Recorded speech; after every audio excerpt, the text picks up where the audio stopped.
Ladies and gentlemen, please welcome President and CEO Automobili Lamborghini, Stefan Winkelmann. Signore e signori, buonasera. Signori e signori, buonasera. Buonasera e benvenuti. Buonasera e benvenuti. Inertial platform, as you read, we call that piattaforma inerziale, and that measures the movements of the vehicle. And the objective of it is to ensure that we come up with the best handling characteristics for our really great cars. We developed it ourselves, and it was introduced for the first time in the Huracan Coupe, or Coupe. But today, we have a new global debut here, the Lamborghini Huracan LP 610-4 Spider. Kraftvolles feeling. Powerful feeling combined with a lifestyle that's appropriate for a puristic Spider. And we have opted for a lightweight and electrical fabric top to very clearly distinguish this from the coupe. But if you see these two cars, you can see there's the closed top and one with the open top. You see that they're two completely different cars, so they're perfect for all different types of lifestyles. The top closes in just 17 seconds electrically, even when you're driving. The weight distribution is outstanding in this car, as you know. Handling is always one of the most important things for us, and it's just like with the coupe. That is 47% in front, 53% at the rear. And let me give you a couple more figures. These cars have permanent all-wheel drive driven by a 5.2-liter V10 naturally aspirated engine that generates 610 horsepower, and the best way to enjoy the sound of that engine is with the top down. But we've, of course, focused on the chassis, too, a lightweight chassis made of carbon fiber and aluminum, and it has achieved a level of torsional rigidity that's 40% up compared to the predecessor, the Gallardo Spider. And last but not least, we have reduced CO2 emissions by 14%. And we've done this thanks to many things, including cylinder deactivation and our stop and start system. This is the second member of the Huracan family. More will follow. But for the time being, thank you for your attention. See you tomorrow at 12:15 at our press conference.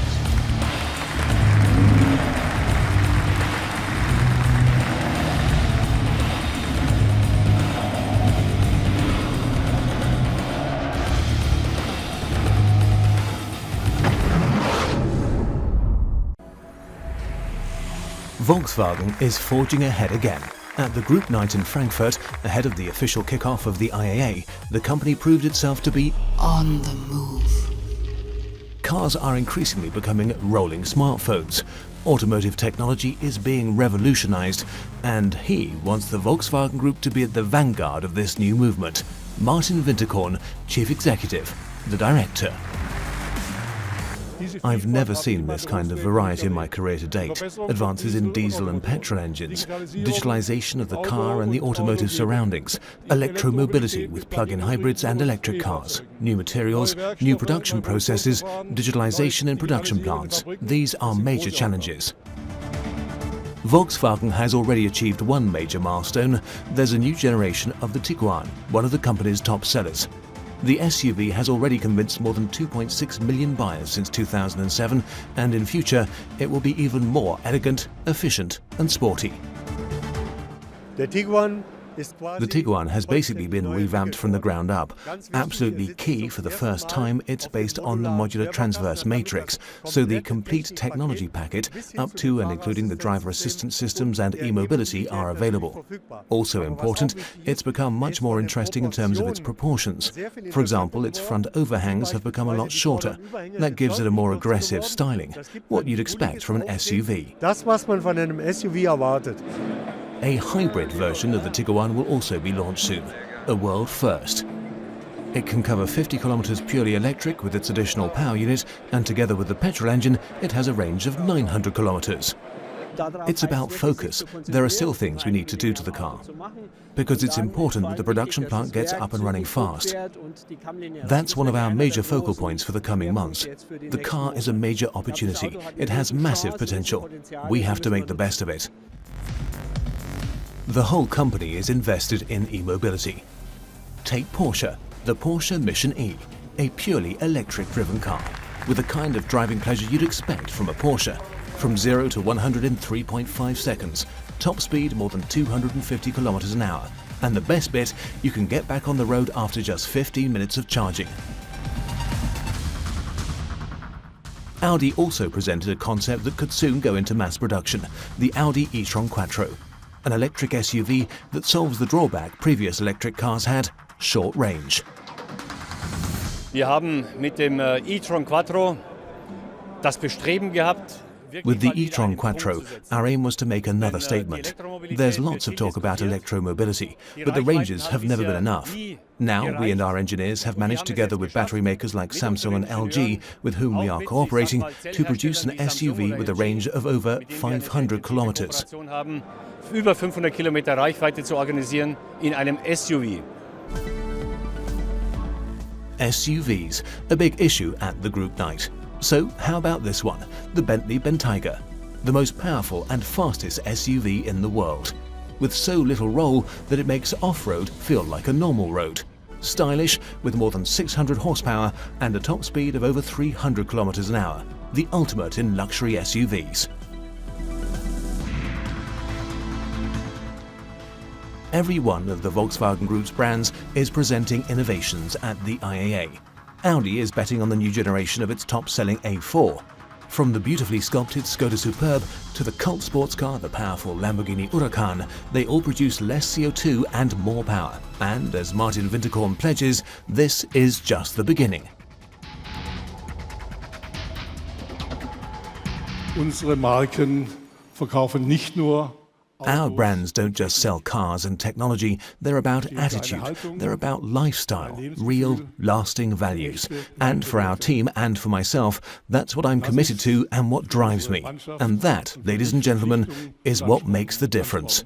Und das, meine sehr verehrten Damen und Herren, macht den Unterschied.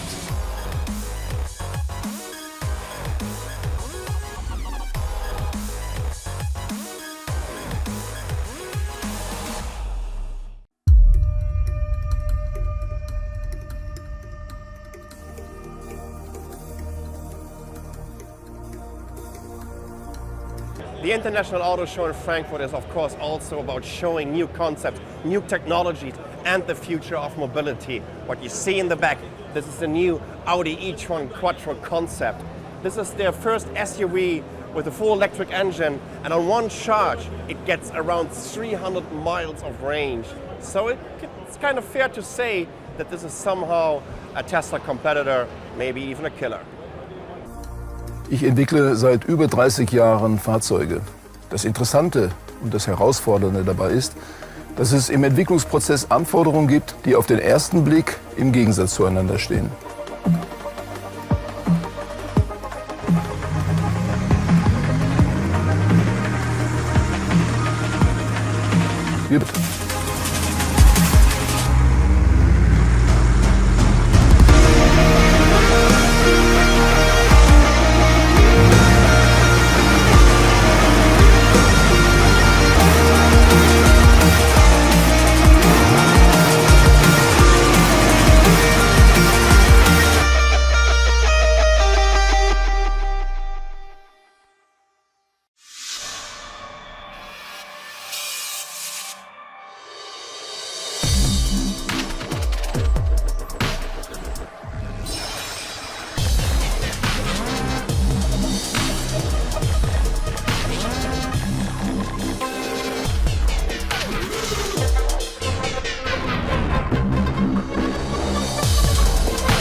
And with this, I would like to hand over to Mr. Bulander.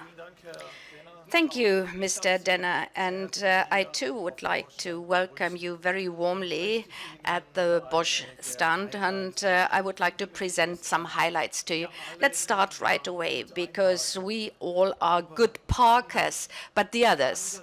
And for the others, I think it's like playing in the Champions League if they have to enter a narrow parking slot. This may be due to the limited field of vision. When we look back, maybe we can cover about 90 degrees, but not more. It's different with the multi-camera system by Bosch because this allows surround vision around the car by just glancing at the screen, at the monitor here in the dashboard. You can already see it in the cars of a premium OEM here at the IAA, or you can go and see it in the outdoor facility in front of Hall 10, because we take it a step further here. With our remote control park assistant, you can park without sitting in the car. Just a touch on the key or the smartphone is enough, and the car will independently drive into the parking slot, and you have already left the car. And I invite you to test this on your own in the next few days. But what is the next step where now that cars can park on their own? Quite simple. With Bosch, the car knows its way from the garage and drives automatically. We call it home zone parking assist. And a touch on the smartphone display again is enough. The driver does not have to stand next to the car because the car knows the defined route from the garage to the front door. It's enough that you stay inside of your car will pick you up automatically. And even if something should happen, then you have everything under control. So you see, we are all talking about the future of automated driving. We are already realizing automated parking. And secondly, I'd like to show you how connectivity in the car has been progressed at Bosch. I would like to demonstrate an innovation to you which can save lives. It's a true lifesaver that I'm showing. It's sheer terror for every driver when you encounter a wrong-way driver. And about 2,000 times per year in Germany on the radio and on television, they warn against these. Ein Falschfahrer entgegen. Bitte überholen Sie nicht und seien Sie äußerst vorsichtig. This is a typical situation. A driver is a bit distracted and he enters the motorway on the wrong entry, in the wrong direction. The system will immediately recognize it and starts with warning the driver, so the driver can immediately stop. But it's even more important to warn all the others within seconds through the cloud. So that is much faster than on the radio. Our guardian angel uses the cloud with Bosch. Within 10 seconds, you'll know that there is a wrong-way driver in front of you. And we're using a simple principle for this. On the motorway, on the freeway, the lanes only go into one direction. We are analyzing movement data. If you're moving in the wrong direction, you automatically get a warning. And here as well, your smartphone plays an important role, because we are offering this function as an app already as of 2016. Later it will be offered in the integrated infotainment system of the car.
So we finally made it over to the Mercedes-Benz booth, but to be honest, that's not a booth. This is a massive and huge hall.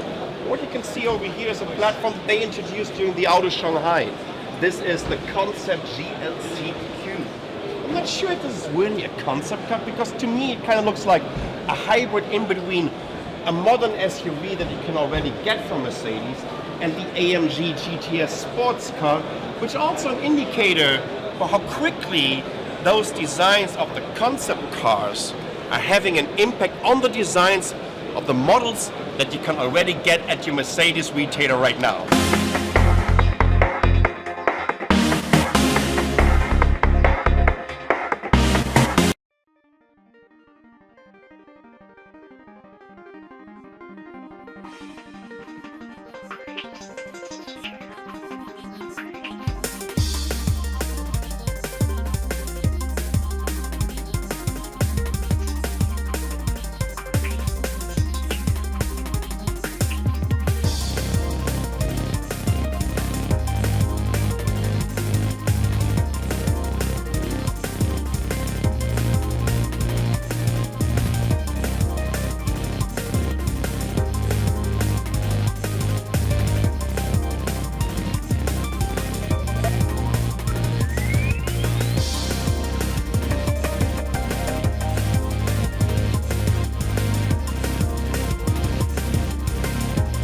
How about wrapping up IAA 2015 in style in the new Mercedes-Benz S500 convertible, and together with the former editor-in-chief of Engadget and now the master of all automotive at Cnet, pretty much, Tim Stevens. How are you doing, Tim? I'm doing great. How are you, sir?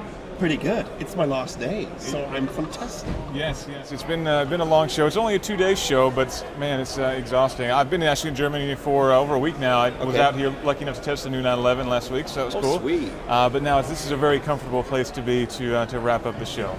Plus, at this time tomorrow, I'm on my way to Singapore to see the Formula One Grand Prix. Ah, congratulations. That's pretty sweet. Very sweet indeed. It's going to be quite interesting because of the weather right now. It's just like super hazy and smog because of Singapore.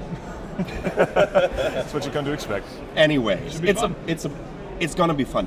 You know what, Tim? Well, the topic of this year's IAA, for the very first time, Mobility Connects. We see a huge, almost disruptive merger in between a very traditional economy, the car industry, and now a new economy. It's all getting digitalized. I don't want to use all these buzzwords of digital transformation, but it's happening.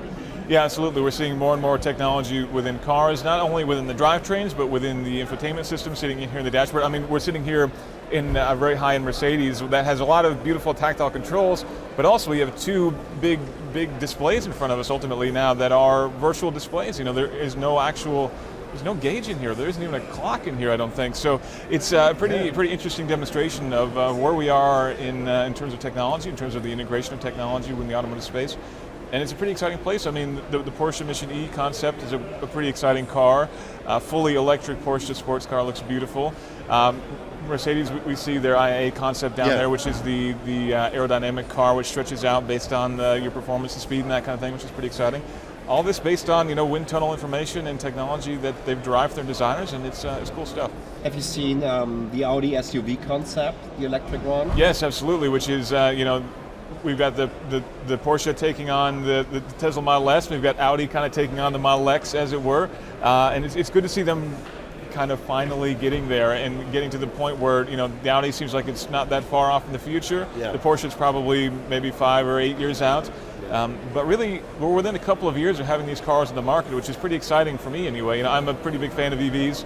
I think there's a lot of potential there. There's still a long way to go for a lot of people. But to have a company like Audi be ready to deliver a high-end electric car like that is exciting. It's quite interesting. Like 2 years ago, the IAA was all about electromobility. And this year, it kind of seems, we have some concepts.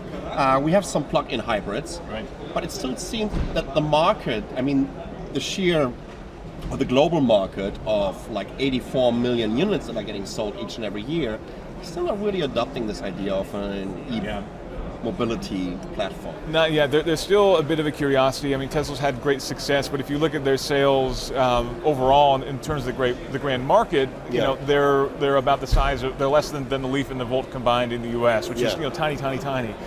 So you can look at Tesla and say, wow, it's a great success story, but it's still got such a long way to go ultimately before they're a real mainstream player. And so I think that's what companies like Audi, like Mercedes are watching, waiting to see when the market's ready. And they're going to jump in just like, as a Formula One fan, it's like other people might wait for someone to change their rain tires, and when they do, everybody else might do the same thing. Kind of like that. Everyone's waiting for someone to have a really big success in an EV, then everyone's going to dive in the market, I think. But everyone here is showing that they're ready to do that when the market's right. They're ready to pull the trigger. Because when we're talking about the development cycles, how long it takes to get a new platform onto the market, this is like, for the premium car manufacturers, in between 5 and 7 years, so they really need to think ahead. Absolutely, and that development cycle has caused lots of issues with automakers in the past, particularly when we're talking about in-cabin technology. A car, you can imagine where smartphones were 5 years ago, and if that's where the cars are today, were designed around, you can see why there might be some shortages when it comes to car connectivity. But they're learning, they're getting better about being able to plug in things like in-car connectivity later to make things a little bit more agile, more adaptive. But still, they've got to be mind readers. They've got to be looking at their crystal globe to know where the market's going to be in 5 years. And then that's a lot of what these concepts are. They throw the concept out there, they see what the reaction is. If people like it, then they'll go with it. I think this is a very interesting point that you just made. Is this kind of traditional automotive industry is now merging together with an industry that has like development cycles of 12 months, life cycles of 2 to 3 years, because those platforms are supposed to live for 3 or 4 decades. And so to build up a very, very modular system, modular platforms, which is also a huge challenge for their tier ones, like the classic Bosch guys, building up all these systems. And this is where you can still learn a lot from the consumer electronics, from the mobile technology industry. And if you look at the new BMW 7 Series, for example, which is also here on the show floor making, I think, its global debut, in the back seat there's a Samsung 7-inch Galaxy tablet. And it's basically the same tablet that you can go to Best Buy or to whatever retailer and purchase, but it is integrated into the back seat in such a way that it's a custom version of that tablet, effectively. And my first thought when I saw that was, oh, that's pretty cool that I can recline my seat from this tablet. It's pretty neat. But my second thought was, what happens in 5 years when the battery on this thing is completely fried? Will BMW still have these? Will Samsung still be making these? Yeah, okay, maybe 18 months is more like it. But that was my first thought was, what do we do when these things are no longer available? You know, I have a 25-year-old Toyota at home that I love and that I cherish, and I can still go to a Toyota garage and buy parts for that thing. Will I be able to buy a new Samsung 7-inch Galaxy tablet in 25 years? I don't think so. Yeah, there are actually some suppliers like Johnson Controls. They're building headrests that are compatible with all kinds of 7 to 10-inch tablets. Right, so you can make sure that you can always upgrade to the latest version, which is crucial for this industry, in my opinion. And I think this is why companies like NVIDIA have this huge success over there. What they did was coming from the K1 processor, now with the X1 and the MMX board, right, which is a modular system. And I think Volkswagen brought it to their MIB platform, and now it's the MIB2, and which is like a real form factor, right? And you have this little box, and then you can just, go to your retailer and just change it to the new version. And that's a big reason why we've seen these quantum leaps forward in infotainment over just the past 3 or 4 years, because manufacturers have finally realized that they can't do all this stuff in-house anymore, and that they need to go to market leaders like NVIDIA to really deliver the graphical powerhouse that we as consumers have come to expect, thanks to our smartphones and tablets and everything else that we do. And since then, we've seen huge advancements in terms of graphics. We've also seen advancements in display technology. LCDs with curved edges, so they fit within dashboards better. As I say that, I'm looking at 2 unfortunately large rectangles kind of stuffed in here, which is a little bit unfortunate. But ultimately, we're seeing things that fit better into the car ecosystem. They're more durable, that are longer lasting, that'll last decades and decades as you need them to, but still offer the kind of power that you need to deliver a modern graphics system like Google Earth in your dashboard, that kind of thing, which is what consumers want these days. Well, absolutely. What do you think about the usability of the UI development and the front end? To me, like in each and every car I see, I think they're just, why don't they do some market research on this? We still have a long way to go. Are they actually checking this out? We definitely have a long way to go, which is frustrating because we've come so far. But it's like we're almost in that uncanny valley where things were looking really good, and then they've gotten really awful again, and then they've got to improve a long way. We see some interesting things, like again in the 7 Series, there's gesture control. So if you want to turn up the volume, you can just do that in there. Yeah. In theory, that's a really cool idea. In practice, it doesn't really work that well. But the idea is great. The idea that you could just, to turn up the volume, just do that in midair would be really, really nice. To change the channel, to answer a call, just wave your hands around. I think that is really what's going to be the solving factor, because touchscreens are good, but they're not really great while you're driving. These rotary dials that we see are actually really nice, I think, but they're still kind of slow and clunky, and they're hard to learn for someone who's not familiar with technology. And ultimately, there are so many features, you can't have a button for everything anymore. So I think gestures will help a lot. Voice is going to help a lot too. We've seen a lot of improvements there too. And that's getting so much better. But ultimately, a lot of the best voice systems, Siri and so forth, require an active connection to the cloud. Right. And a lot of cars have that, but not every car does. Sometimes I'm getting the impression that a couple of designers and those manufacturers were meeting up, and someone dropped the gamification bomb, right? And then they tried to do something fancy that they saw on a smartphone, and which is something that you might not be able to scale up into an automotive environment. But it's just like, when I'm doing navigation or I'm searching for a new radio station, and like 1/3 of the display just shows me the globe. I know how that globe looks like. I know it's not a disc. Or it shows me the car. Hey, listen, I just bought this car. I just stepped into it. I know how this car looks like. It's neat because it's the same color as your real car, so therefore it needs to be on there all the time. I hear you. Weird. It's just very childish and very naive design. It's definitely them showing off what they can do because they still think it's neat and cool. And ultimately, it is kind of neat and cool for about the first day of ownership, but pretty quickly after that, you very, very quickly learn to tire of it. And you could definitely deal with some a little bit more practical design, I guess we could put it that way in a polite way. I think Mercedes has done a pretty good job of keeping the flash to a minimum. Their displays, or their menu systems have always been kind of ugly and clunky in my opinion, but very functional, and very easy to read too. High contrast, easy to see at a glance, which is pretty important. I do like BMW's rotary dial system. I do think that's the kind of thing that once you learn it is great.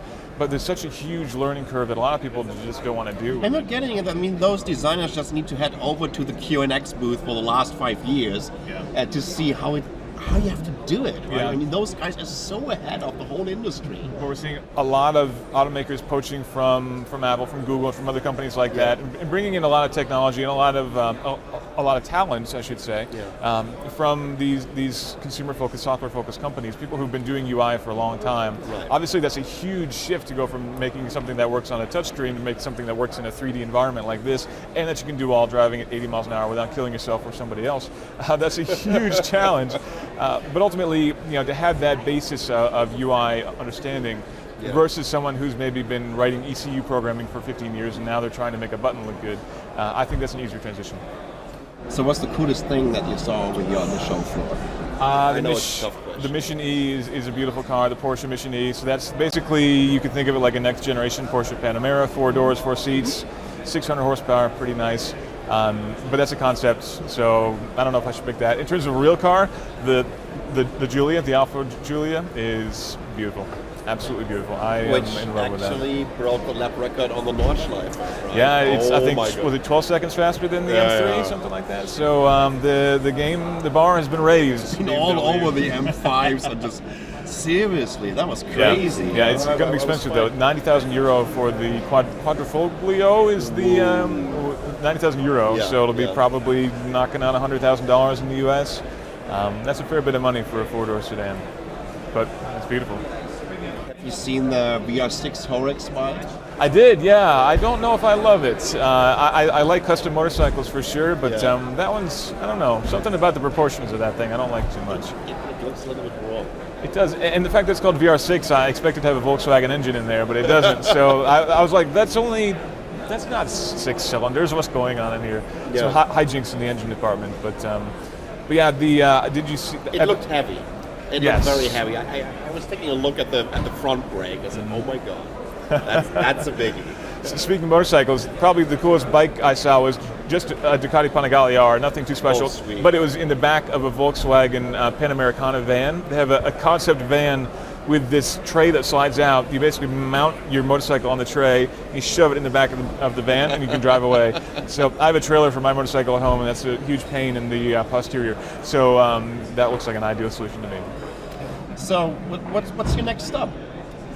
What's on your agenda? Home for like a day, which is going to be cool. And then, man, I'm going out to Detroit a whole lot over the next month, which is always good. Lots of good stuff going on in Detroit. And then I think I'm going to CTEC in a couple of weeks in Tokyo. So it's also happening early, and then Tokyo Motor Show will be after that. The Tokyo Motor Show.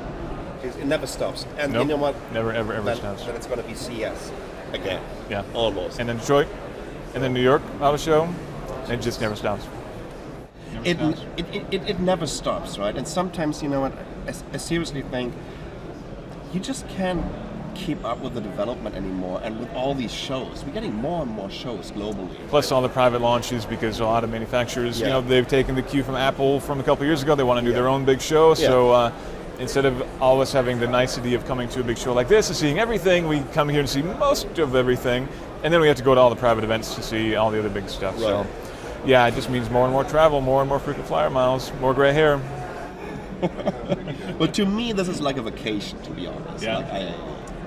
Everything. Well, walking the show floor is really nice compared to You're not CES, for sure. Huge pressure of, okay, here's press conference A, B, C. Here are all these embargoes. This is just like a very relaxed environment. I'm really enjoying it. It's quite nice. Auto shows are great. They have much more plush carpet than they have at CES. The cappuccino wherever you like, and lots of food too, which helps. And people smell better here than I find at CES as well. That is so true. Sad but true. I can only confirm this. Tim, thank you so much. My pleasure. It was a pleasure. And I'm going to see you hopefully in Tokyo. Absolutely. You got the keys for this thing? Unfortunately, I don't. I wonder about those stairs. I think we can make it. Get up enough head of steam, we'll clear them, no problem. We just reached the Mercedes-Benz booth, and Mercedes are presenting 3 new cars. First of all, from the so-called Mercedes-Benz Dream Car collection, here we have the all-new Mercedes S-Class convertible. And on the other hand, please follow me around. On the other hand, here we have the Mercedes-Benz C-Class Coupe. Well, sorry guys, someone has asked me what is all this car porn about. this is the car porn. This is such a beautiful car, at least for me. I'm a huge Mercedes fan, I have to confess. And the new C-Class Coupe is such a beauty. I'm really impressed. Well, excuse me, lady, but do I look like your sugar daddy? No, just joking, just joking. Mercedes Me is the online platform for Mercedes, and they're trying to improve this platform. They've introduced this 2 years ago, I guess, in Geneva, and they didn't put too much content in it yet. And now they want to update the whole site, bring up more servers. That's what they told us last night at the Mercedes-Benz Media Night. Well, next to all the dream cars down there, Mercedes is presenting a facelift of their compact-sized A-Class. And last but not least, from the Mercedes-Benz booth, we have the Smart 4.2 convertible. So not only the S-Class comes topless, but as well the tiny Smart. Finally, I can take a look at one of my favorites of the show, which is the 2014 Formula One World Champion, which is the Mercedes Grand Prix car, actually from Lewis Hamilton. And you know why I know this? Because he has his initials over here on the steering wheel. Well, you know what? Let's talk about the steering wheel. Take a look at all these buttons and all these knobs.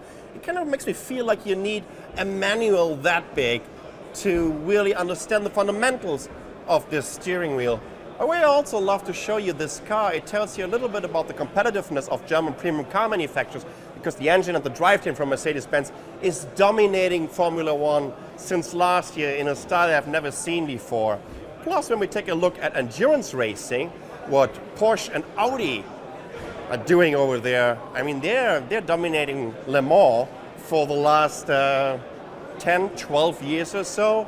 And you know what? Just as a reminder, on Thursday, I'm hopping on a flight over to Singapore to take a look at the home of Formula One night racing, because next weekend you can finally take a look at the Formula One Grand Prix of Singapore, and I'm going to see this year's version of the Mercedes-Benz Formula One car over there in Southeast Asia.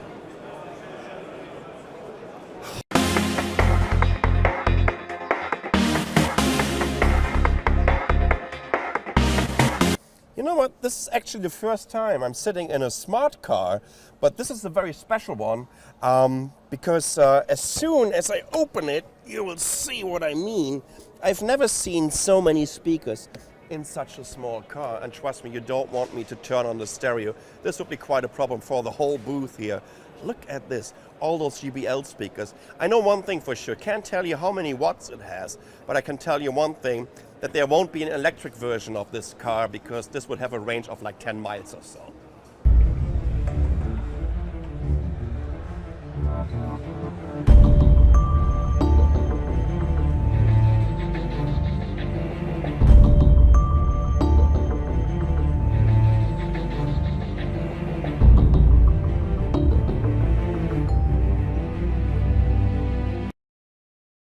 As you can see right behind me, we are in front of the Volkswagen Group Hall, and we will go from booth to booth and show you all the new cars. So first car we see here at the Volkswagen booth is the new version of their very, very successful compact SUV. That's a new generation of the Tiguan.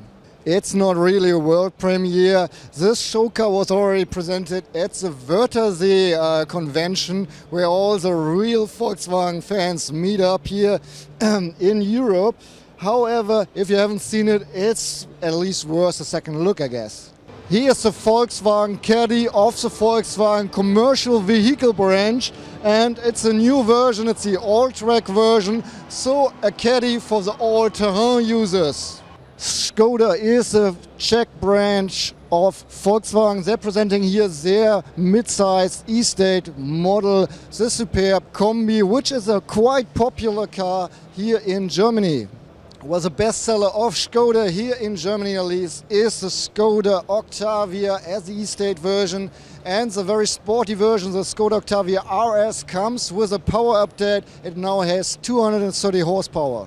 The Spanish branch of Volkswagen, so SEAT, they're presenting this pretty compact concept here with the name Cross Sport.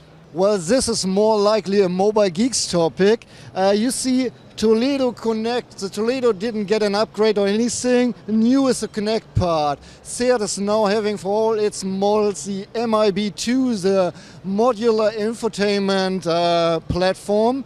And so they're introducing Apple CarPlay, Android Auto, and MirrorLink for all their models. And last but not least, the Seat Ibiza got a facelift earlier, and now the power version, the Seat Ibiza Cupra, is taking profit as well. Well, you know, whenever we talk about electric cars in Germany, everyone is asking, why are the German car manufacturers not telling Tesla, this is the way you build an electric car? Well, okay, we're here at the Porsche booth, and I was really happy to see the second generation of the icon, the Porsche 911, in the version 991. You know, it's not sucking air itself anymore. The model is turbocharged now. Even the small Carrera has a turbo now. But then they introduced the concept Mission E, which is a full electric car, and we all hope that they will, by the next generation of the 911, will maybe show a full electric powertrain as well as an option to all the other models. And here's one of the very dream cars from Lamborghini, the Huracan, as a Spider. For all the gamers among you who like to play Gran Turismo on your PlayStation, here's your new toy car from Bugatti, the Bugatti Vision GT. Well, hashtag alarm here at the Bentley booth. They're presenting their new SUV, the Bentley Bentayga. So what you see right now, that's the new Golf R Touch that Volkswagen introduced during CES back in January. We are here in Hall 3.0, and this is all about the Volkswagen Group. So if you're interested in the latest Bugattis, Bentleys, Lamborghinis, Porsche, Seat, Skodas, or Volkswagen, because they all belong to the Volkswagen Group, you need to head over here because they have the latest cars and the latest technologies. Something that really excited me about the Golf R Touch is the gesture control. And over here we see a different cockpit. So what we have right here is a 3D camera that can sense my hand. See that? So now I can just swipe through the menu. Here we go. And if I just want to activate something, see, this is how it works. And let's just play this back. And if you want to go back to the main menu, just press again. Not sure if this is really going to be the way how to interact with the car of the future, but at least it gives you an idea that all those companies are trying out whatever they can get their hands on. And it's also about 3D cameras and sensor technology. So what I'm experiencing right now here at the Volkswagen booth in Hall 3.0 is basically all about the topic of IAA. This is Mobility Connects. I'm using a Samsung Gear VR virtual reality headset, and I can experience the ride in this WRC Polo, which is the world champion here, sitting next to a rally car driver, and trust me, it looks absolutely amazing.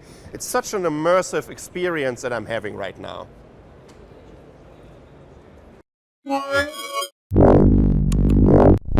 So we're actually here in the multimodal mobility hall. So this is actually like a little stand for apps that are trying to revolutionize the way that people connect in order to get around. So it's like scooter sharing. There's a bicycle enabling company here that is like helping provide bikes to girls and students in Africa. And there's one of these electric scooters. There's electric scooters. I mean, like, there's all over the place. It's not just about like future concept very cars. Startup-ish. It's about everything. Like, there's everything here at IAA. It's very startup-ish. Well, this is very startup-ish, yeah. Yeah. But anyways, besides that, just to give you a little glimpse of an idea about the scale of IAA, you said IDF. Did I say IDF? Yeah, you said IDF. Whoops. That was 4 weeks ago. That was 4 weeks ago. That was the Intel Developers Forum. It's been a long couple of weeks on the road. Yeah. We've been on the road since the 16th of August. Yeah. Just to give you an idea. But, you know, talking about the scale of IAA and what this means for the overall industry, when you're taking a look at the whole of the Volkswagen Group, Audi, BMW, or Mercedes, I'm pretty sure that each and every North American car show combined would fit into one of these halls. The first time I went to Detroit was like roughly about 5 years ago for the Detroit Auto Show, right? And I was so disappointed because after 15 minutes I didn't know what to do anymore. That was gone. I said, that's the famous Detroit Auto Show? Are you kidding me? Am I on candid camera or what? Right? Everyone was making fun out of me. That was weird.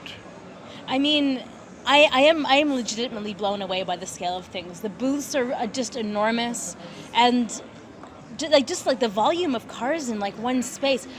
That Bentley booth is unbelievable. Oh, yeah. I know. I was just like, what is this fiber car? I mean, like just the designs are just so different than everything I'm used to. Yeah. I mean, this is really something that I just really never expected. And once again, what you need to keep in mind is it only happens every 2 years. That means for all those premium brands, they really want to show off over here. And this is why IAA is also equipped for lots of concept cars, lots of show cars. But what's interesting about all these show cars that we saw from Mercedes or from Audi or from Porsche is, you know what, how quickly the design and technology is having an impact on the models that are going into the mass production. Yeah. So the concept car from Audi that we saw, the Porsche electric car that we saw, those cars are almost production ready. Wow. Right? And we're talking about a car that goes around 300 miles, electric car, 300 miles on one charge. And to be honest, I'm sorry, when I look at all the technology, they integrated it into it, and also to make it, you know, aerodynamically very, very efficient.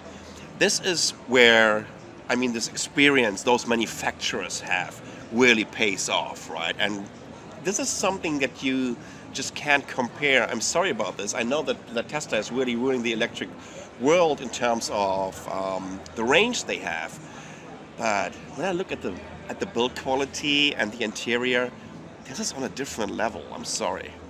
I'm not apologizing in front of you because you don't own a Tesla. I don't. No, I don't own one. It's true. I love Tesla for its engine, and I love Tesla for being a driver for the overall industry and the impact they've had. Tesla was a kick in the butt of the traditional car industry, and it was so important for them that we need to think about ecosystems of the future, infrastructures of the future of mobility. And it's starting. It's not starting, it's here. So now let's talk about, because I really want you to kind of break this down for me. Yeah. The craziest car, or that's getting the most buzz from the show, it's the Bugatti. Well, there's a new Bugatti Veyron. Yeah. Right. So let's talk about that, because the design is unbelievable. I would love to talk about that, but I had no time to see it. What? It's too big. You haven't made it there yet. No.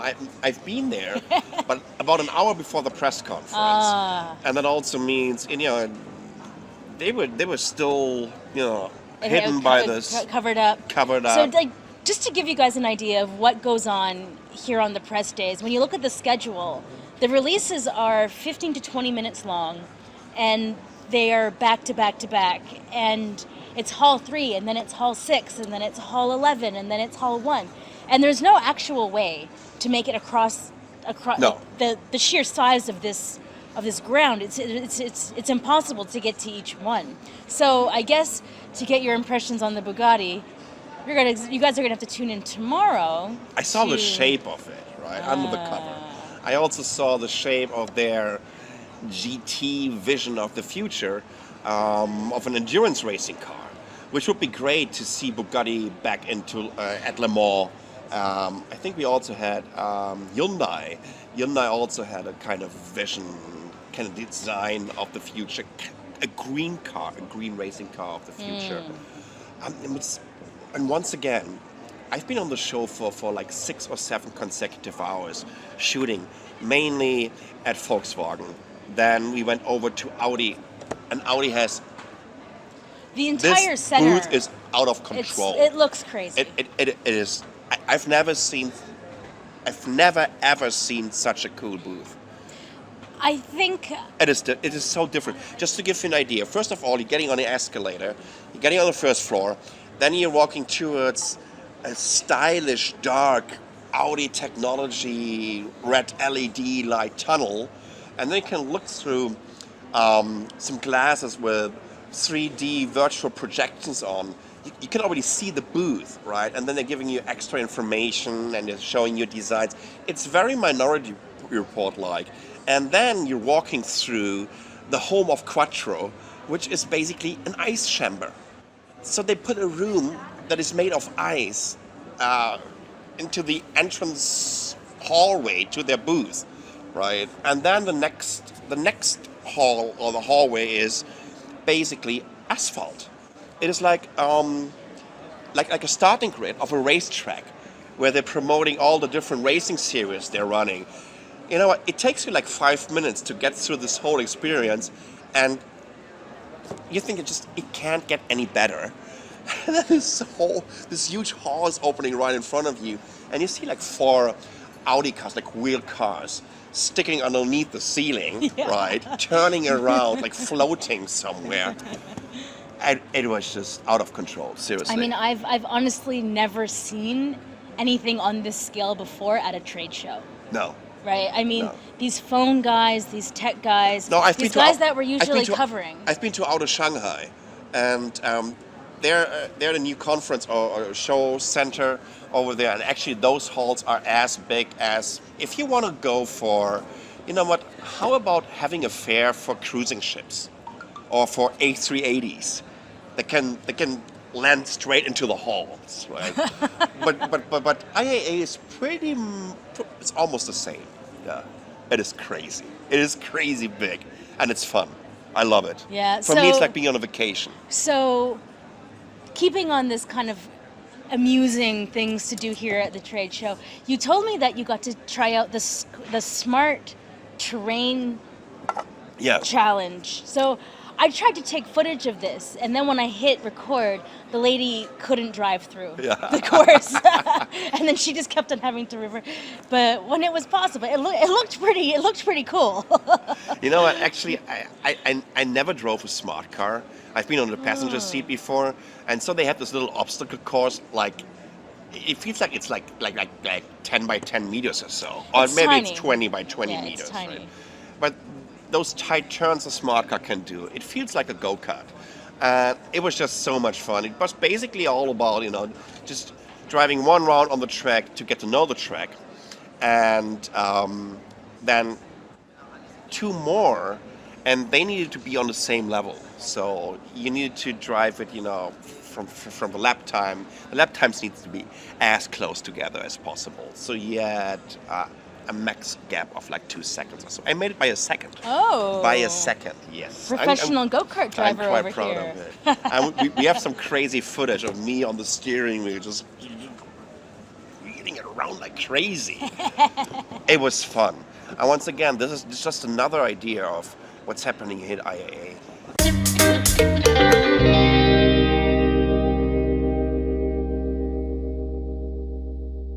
So we've had electric cars, we've had concept cars, we've had bikes with V6 engines, and now we are in a hall where the cars are a little bit smaller, and maybe also smarter.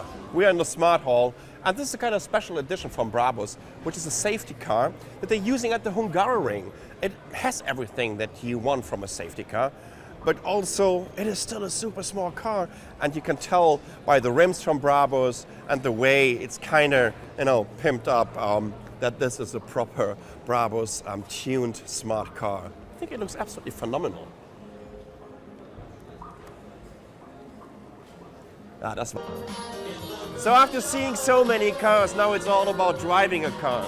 This is the new Smart, and they have a little course over here that's all about the agility of this small little car. And as you know, I live in Taipei in Taiwan with 7 million citizens, and to have a really compact car that can also make, quite tight turns is definitely an advantage. So let's check it out.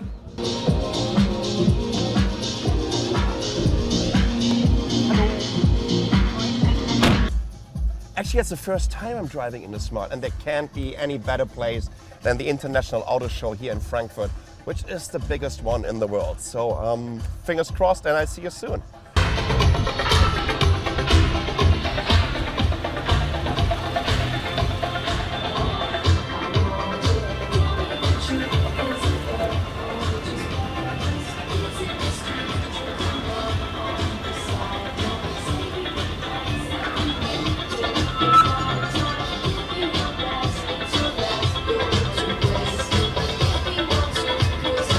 we're still at the Smart booth, and I would love to introduce you to Pectris.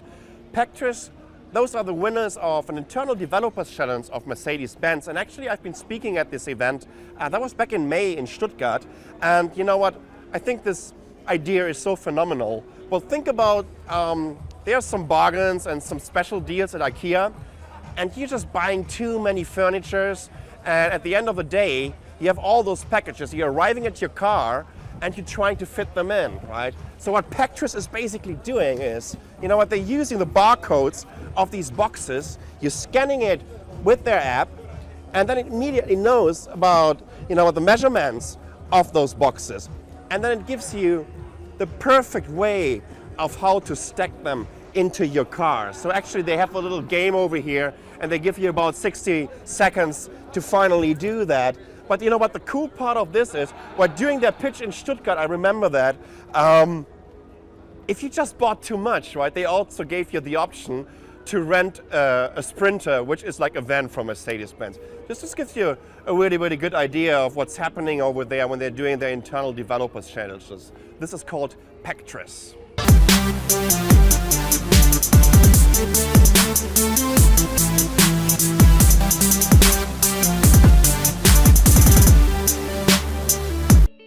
Meet Cindy. Like many millennials, she chooses to live in a community with transportation options. This morning, she's headed to work on the 7 a.m. Metro rail. It's nice out, and an app on her phone suggests bike share for the commute home. She purchases her Metro ticket, reserves her bike, and pays for it on her cell phone. At the Metro station, she taps her phone on the reader and hops on the 7 a.m. Express. After work, Cindy heads to the nearby bike-sharing hub, then rides the dedicated bike lane to the river path. She drops off the bike a couple of miles from her home, checks the bus schedule, then notices her phone is low on power. She's not worried because she can pay bus fare with her credit card. This weekend, Cindy attends a concert with friends in a neighboring city. They share a car and split the cost among them. They take the quickest route on the highway with electronic tolling. Because it's a nice day, they don't mind parking a little farther away. The city's smart parking app saves them time by leading them to a $5 spot. Cindy enjoys mobility that matches her lifestyle in a community that's safer, cleaner, and sustainable. The IAA isn't only about new car releases, it's also about looking at new ways of getting around. This is the multimodal market hall, and this is all about connecting people with new ways of getting around, whether it's scooter sharing, ride sharing, car sharing. There's a ton of different options, and we're going to explore all of them. Every new day is your chance. Your clear and wide expanse. Your blank canvas where you can paint your happiness. Splash some G-Star and smile. Love and hope and joy with pride. You can color your life any colors you like. Oh, oh, oh, oh, oh, oh, oh.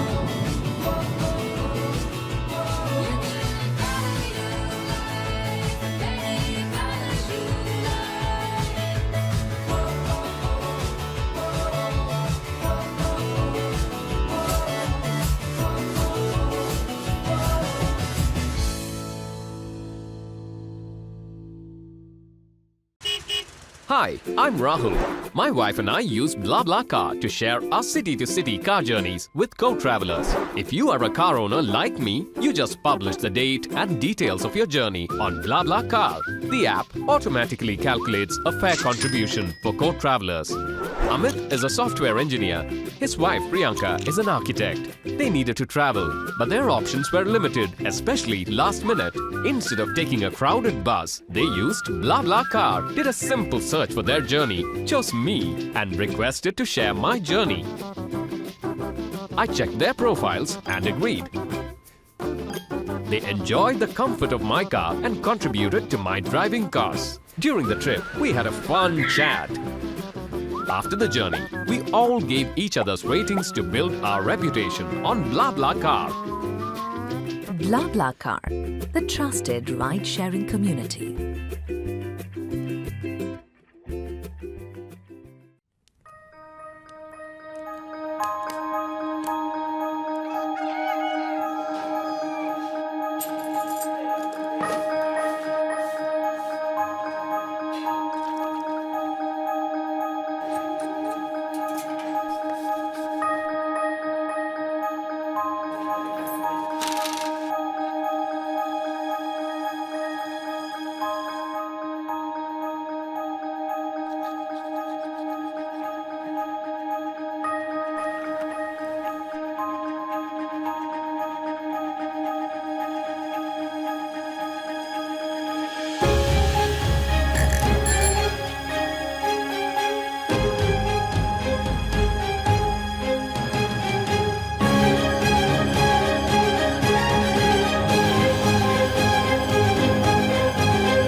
Parking spaces are a highly sought after and often rare commodity.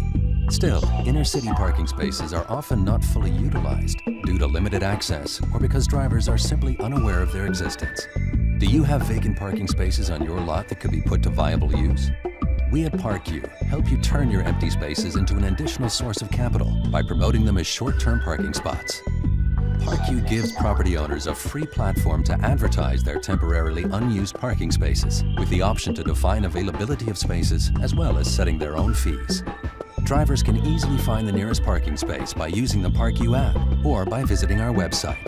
Here they can either book their spot well in advance or spontaneously while on the road. Thanks to our in-app navigation system, drivers reach their reserved ParkU parking space in the shortest possible time. What makes us stand out? Barriers and garage gates are no obstacles for us. ParkU's Sesame technology enables drivers registered with us to easily open them via Bluetooth. By choosing ParkU, you will increase your occupancy rate and always know who has access to your parking lot. Drivers benefit from a guaranteed parking space and reach their destination even faster. True to our motto, comfortable parking for a better arrival.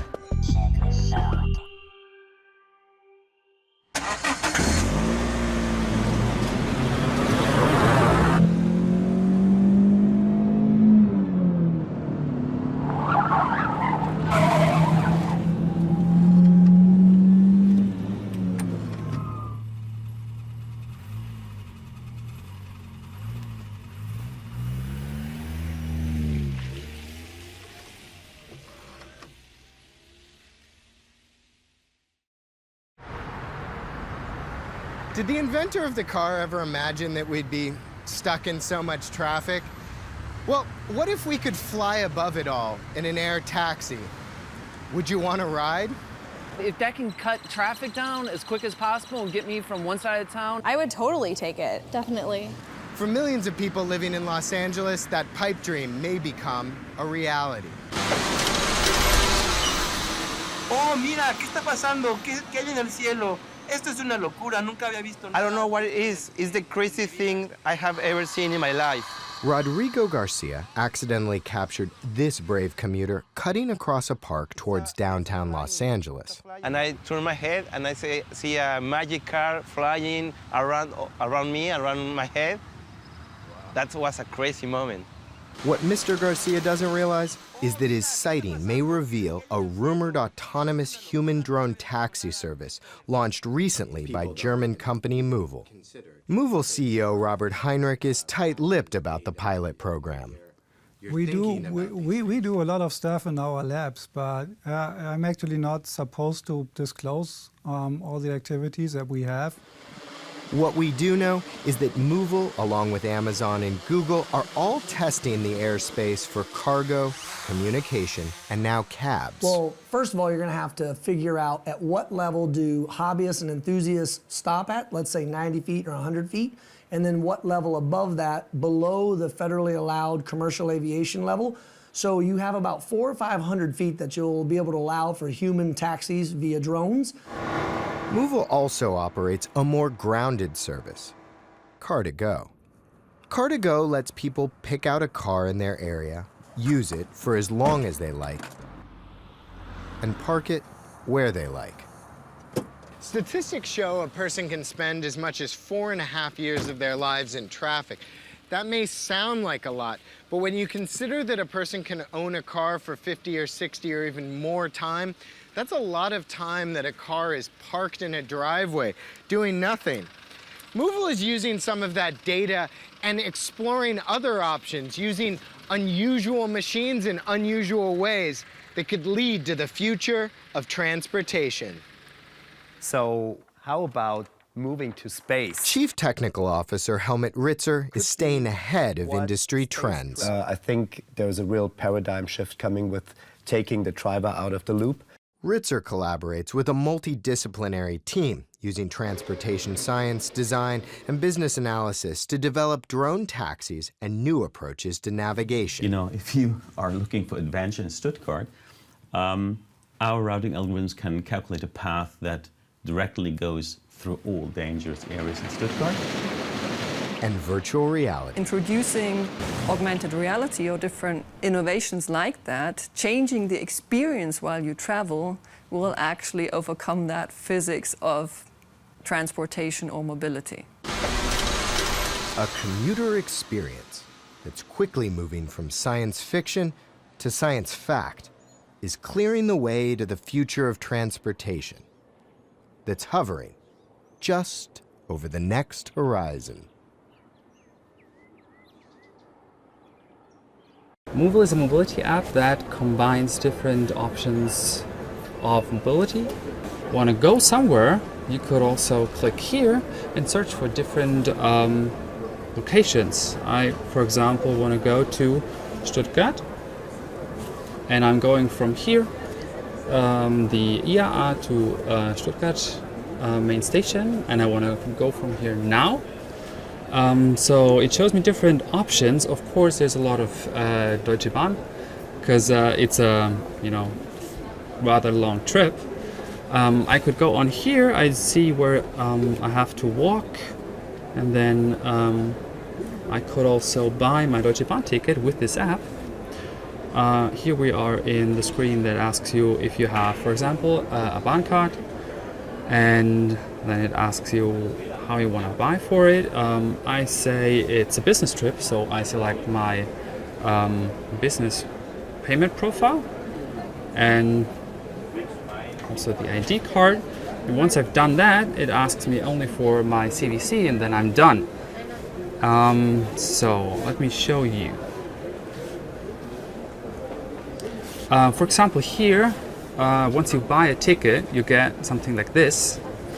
And then you also have the SD code, and the personnel in the train can simply scan that, and you're all set.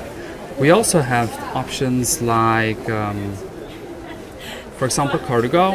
You could click on here and unlock the vehicle right now, or reserve it, and then it's reserved for you for 30 minutes. You could also book a My Taxi. Now we're searching for the address, and I could say I want to be picked up right now. Again, I select the payment profile. This time it's private. And then I could order a taxi, and it shows up right where I am.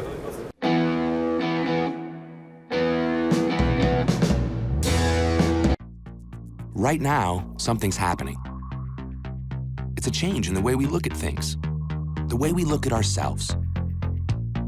We recycle, we repurpose, and we're rethinking what we think we need.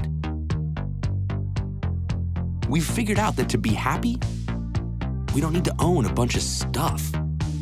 Music, movies, vacation homes, even cars. And if we don't need something all the time, why are we paying for it all the time? And while we're at it, we're done with surge pricing and private drivers who get lost and waiting for the bus when there's a monsoon outside. We just want to be on our own, go our own way, do our own thing. That's why we created Car2Go. And for 5 years, we've given people a way to do more without having to own more. The sharing revolution is on. It's Car2Go time.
Oh, wow. So what you guys can see over here is basically that IAA is not only about cars, but also about bikes. And this is a very special one. This is the Horix VR6 Silver Edition. So it's a limited edition of a bike with a V6 engine. And by just taking a look at the front wheel brake, right, which is a Brembo brake, it just tells you how much power that bike has and how much weight it really needs to break down as soon as you're hitting it. I think it's roughly about 500 pounds. But, I mean, it looks absolutely amazing, doesn't it?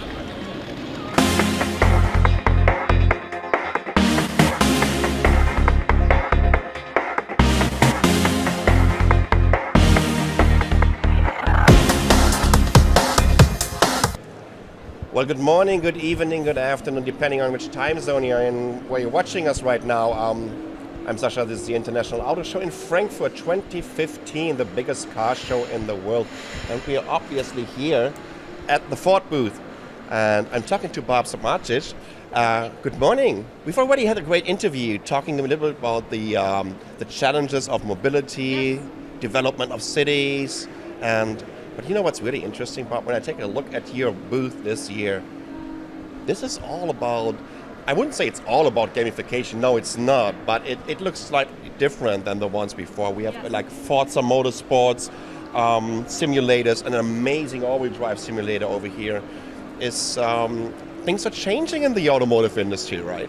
Oh, they're definitely changing in the automotive industry. And just to explain what we've done with our booth this year, we focused on two areas. One is an important shift in segmentation in vehicles we see, at least here in Europe, which is all towards SUVs and crossover vehicles and giving customers that kind of utility with still great value. The other part that you've been very focused on since we've been here is the performance. So underneath our Ford Performance umbrella, we've got a display here that shows every vehicle we've got, from the Fiesta ST, Focus ST, to the new Focus RS that we're just announcing and will be launching at the end of this year, as well as the Mustang, and then of course our supercar, our GT, is in the corner. And then to make sure it has the real feel of how important performance is, we have all the electronics that go along with it on display and all the simulators for people to come and use and to enjoy. And get that experience virtually. Yeah. And as a huge fan, I also have to say that you're coming back to Le Mans in 2016. Yes, we are. When we announced our beautiful GT and launching, doing a small, very small production run of that, we also announced we would be back at Le Mans. So it's interesting to see, we've already had the chance to talk to some of your developers that were working together with the developers of Forza Motorsport. It's interesting to see how the game developers community is now exchanging experiences with your developers, and you guys are really having an impact on those games and how they're developing them. Yeah, well, we're actually hoping to have an impact with them and, supporting some of the games that use racing and use Ford vehicles. But we've also are hoping that the gamers are going to have an impact on us. We've gone out and made clear what kinds of trends we're seeing and challenges we're seeing going forward in cities. The trend towards mega cities with more than 10 million people. There'll be over 41 of those by the time we get to 2030, meaning a lot more cars, a lot more congestion. We have an increasing middle class. Anyone entering the middle class, they're going to want to buy a car. More cars, more congestion. And we all know what happens then. You get air pollution, you get air quality issues and the health issues that go along with that, as well as with consumers, and it really relates to what we've been talking about with gamification. Consumers' expectations are completely different now. They're fully connected all the time. When they're in a transportation mode, going from point A to point B, they don't want to have any change in that connectivity. They expect it to be seamless. So we put all these things together and say, this is a huge challenge for us as an automotive manufacturer. How do we play in this future? Where do we fit in? And we thought it would be very natural to ask that question to the games community, to people that are into gamification, because they'll give us, they love a challenge, they love a difficult problem, finding a solution. So we have opened up to them to ask them to come back to us with solutions that they think might address these mega trends that we see, and also address how we fit in there and how we help with mobility solutions in the future. Well, looking back at the recent years at Ford, you've been the first ones to come up with an open platform, an open SDK, an open source SDK. How important are standards for this industry? Standards are very important, and as you know, there's a lot of dialogue around safety and security around the electronics in a vehicle, and also, of course, with how data is managed. And at Ford, we take that extremely seriously. But we have created open platforms to encourage the experts, and we don't fool ourselves. We're not the experts in app development. We're not going to be the experts in this type of development work. But we want the experts to work with us to develop the best opportunities for our customers. And we thought having an open platform that people can develop for us would be an excellent way to do that. And you've been also the first ones to start developer challenges. Yes, absolutely. Again, we think it's a natural matchup. We've got some problems, and there's a whole community out there that loves to solve challenges and problems, so it's like a natural matchup. Bob, what do you see as the biggest challenge? I mean, IAA only happens every 2 years, and we're taking a look at this booth right now, and we're talking about building up bridges into the game developers community. We're talking about this kind of urbanization trends and what kind of impact cars will have on future cities. What are the biggest challenges for you of the future of the car? Like 2 years ago, it was all about electric cars. Yeah. Now I see a lot of hybrids, a lot of plug-ins. So what's going on in the industry? Well, I don't think there's a single silver bullet answer to that. And that's why we're looking at a lot of multimodal transportation systems as the real answer in the future. So it's not going to be, especially in urban environments, I have one car and I drive it to work and I drive it back home every day. I think we see the congestion and the issues that we talked about already that are going to preclude that from being the solution. It'll be something multimodal. One of the experiments and the work we've been doing is to integrate a bicycle right into our vehicle. So we've got a very compact, easy to carry, easy to fold electric bike that we designed it to fit into a Focus as well as our commercial vehicle, a Transit Connect. So maybe you start your journey in your car, you get to a train station, you take out your bike, you get in, just lift it up like a briefcase. Carry it into the train, now you make it into some part of the city center, and now you're going to ride the bike to where you want to go. The bicycle has there's an app that goes along with it that directs you the entire way of your journey, buys a ticket, whatever you need to do, tells you where to go. The bicycle even has haptic handlebars, so it buzzes your hand on the right when you've got to turn right, buzzes it on the left when you've got to turn left. It's got an electric motor, so if you want to get a little exercise till you get to the end of your journey, you could do that. Or maybe you're headed for an interview and you don't want to be all sweaty, so you use the electric motor to keep you calm and cool. But it's a combination of steps along the way. It isn't going to be just one big solution. It's a huge mix of different platforms, infrastructures, ecosystems. Modes, ecosystems, everything working together. And what's really important, and again, where the whole game community supports this, can support this, is how do you connect them all? How do you get that entire infrastructure connected, talking to each other in the same language that eventually ends up on somebody's personal device where all the information they need is right there in front of them. So that's an exciting challenge. Exactly. For your listeners. No, absolutely, and I can't wait to see your booth in 2017. So, Bob, thank you so much for joining us over here. Thank you guys so much for joining us here on our live stream. And you know what? You can still head over to Frankfurt. The event or the show is still open for the next 2 weeks.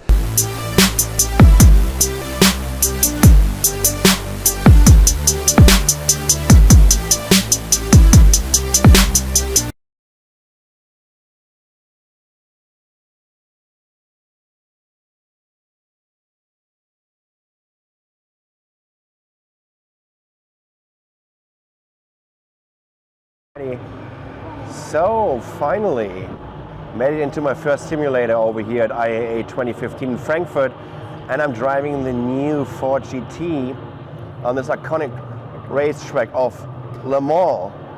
I actually been to Le Mans this year again, and Ford is coming back as an official works team to Le Mans in 2016 with the Ford GT that you can also see over here at this booth.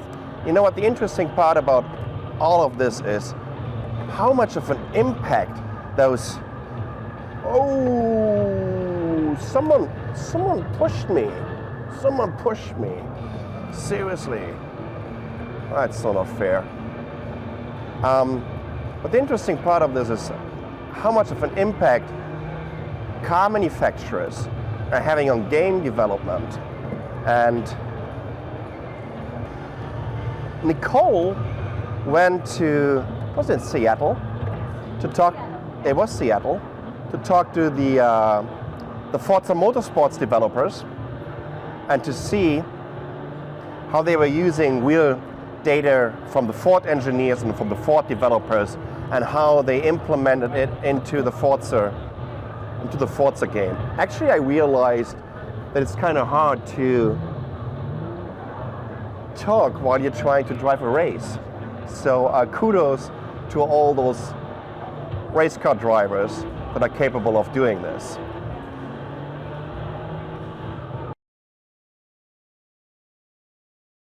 The thing that was amazing in working with Ford was, first, the level of access they gave us. I mean, just we were allowed in earlier, we were allowed in deeper, we understood what they were doing, what they were trying to do, at a level that was unprecedented. And it showed a great level of trust in us, but also a willingness to partner on what is the future of gaming and the future of cars, the future of Ford, the future of Forza. So we've created a lot of cars in the game, and some of them long before they were finished. Never this long before. The Ford GT is still undergoing rigorous development. It's still being worked on constantly, and we're finalizing it in the game. What that means is the car is being developed simultaneously for the game and for the real world. That's a huge opportunity for Ford, and it's a huge opportunity for Forza. It means that Ford can get data from our community. There's going to be millions of players driving on Le Mans 24 hours a day, 7 days a week, around the world in that car before it's ever released and before it ever touches Le Mans as a real driving car. That's a lot of data. It's a lot of information that we can be giving back to Ford. Meanwhile, Ford can be delivering information to us that we can test out with players. So this makes it a truly interactive engagement between two companies, but also between a race production team and an entire community of people. It changes the paradigm of what is a test driver. You know, could a test driver be 5 million people instead of being one person? Could test time be done virtually instead of being done in a physical location with its limitations? We can really isolate variables in our simulation so that we can therefore create very accurate tests for different components on a car. It's never been approached, never, in gaming, and certainly not in car development. So I don't know how it's going to work. I don't know if it's going to work, but it's an exciting time to be involved because the car is still in such active development and our game is going to be there for everyone to play and experience. There's been some coverage in the media as to what the process for the GT was, but the intimate story of the GT is that very early on we decided that it wasn't supposed to be shared with anybody because the punch for this car was much more important than just the knowledge that we're doing it. And we needed a away from the masses sort of a approach to the car, both from what it takes to make a car at a place like Ford, as well as the amount of eyes that look at it. So we secured a storage facility downstairs in a basement that nobody knew existed, and we converted it into a little basement studio. No lights, nothing, you know, sometimes when it's wet out, like a lot of water, you know, rain and stuff, we actually get some water in the seepage inside. It's not exactly the most glamorous work of place, but it is glamorous because once you walk in and you start seeing the equipment that we use to make the car and the millet and the equipment that we use to do the clay modeling and all that stuff, it just transforms itself into like a rough castle that's got this ultra modern technology inside it. And the team we have downstairs, for me it's a pinch it moment because you're not going to have this opportunity, you think, ever again to work with such a specific group of people. All of the designers we have, all of the engineers we have on the program, and it's just such a collection of people that you admire in your career, and now you're working with them, which is pretty cool. What I'm excited about is the next 10 years. What kind of innovation can partnerships like these bring into gaming and can actually bring into cars and bring into pop culture and bring into your daily life? There's all sorts of new safety gadgets coming into cars that are often based on AI and machine learning, and cars now have LTE connections so that they're connected to the cloud, and that opens up a whole new way that cars can be smarter or could be honestly more connected with each other, even kind of hive-minded. I love this time that we're in right now, where gaming is more pervasive, car technology is more pervasive. It's nothing but endless opportunity for us as designers to invent new experiences that surprise people. You know, roughly our process for building a car, and then I will show you the actual in-house proprietary tool that we use to do the mass production stuff. What they do is the body in white is the bare bone platform of the car. It is what a car starts as when it hits the assembly line. It's the absolute minimum structure of the car. It's what every other part gets added to on the assembly line. So this is the bare essence of the car. So what we do in order to do that, you know, we're mimicking the manufacturing process. We first have to source the car. So what we do is we go out and we find the car, and we have a very specific way that we shoot the car. And we just call it a rotation. And what we do is we take 34 shots of the car. We take 17, we take about 180-degree rotation of the car, 17 at elevation, 17 at a slightly higher level, just to get, you know, some parallax in the shots. And then from those 17 shots, we can feed it to software, and we can start the photogrammetry process. Photogrammetry, what it does is it takes a series of 2D images that are flat, and it tracks, it lays down points. And in a lot of cases, we lay down the points manually. So what the photogrammetry is doing is it's turning 2D into a 3D point cloud. So once this process is done, we can take this into a 3D package and spin around it, and we can actually see the points in 3D space. The car is starting to take shape at this point. From those points, we then generate our curves. You know, this is our curves phase. And what the curves is, it's generating the key lines of the body. So the advantage of CAD and scanning is really time. It's saving you time. We get the same level of accuracy. It just takes a little longer because there's more steps involved. So in the Forza world, in the Turn 10 world, this is a Turn 10 body in white. It's a little different from a production body in white because, as you can see, it's more of the car that is recognizable. Fuel is a collaborative authoring package. Fuel takes the modularized cars, puts them together into a presentable form that allows the artists to actually interact with them. So what Fuel does is we've created these assemblies, and I don't remember how many assemblies. I think there's about 20 different assemblies. And for every assembly, you can have an artist working on a different part of the car. So we could like turn things off, and we can show, you know, specific parts of the car. And then an artist can go in and work on any given part. On the back end, we have source control. Fuel handles all the checking in and checking out. So it allows the artists to focus on what they do best, and that is making great looking cars. Demonstrate aquaplaning. Every single one of them is a physically simulated 3D puddle that has accurate drag. So even getting one tire in is going to affect the car. All of the raindrops that you see here are all physically simulated. So as they move the car back and forth, they move across the windshield as you would expect them to. Again, it was really important for us for when players go through with the cars that they love, that they have a unique experience, you know, based on the wipers, based on the interiors. So here's our first puddle. Let me show you how it works. As a car gets pulled in, it gets dragged loses friction, and it starts to pull the car in. We've all been through that experience, even at slow speeds, at 25, 30 miles an hour. When you hit a puddle, your heart drops, you squeeze up. We really wanted to recreate that experience. So what does that feel like to players?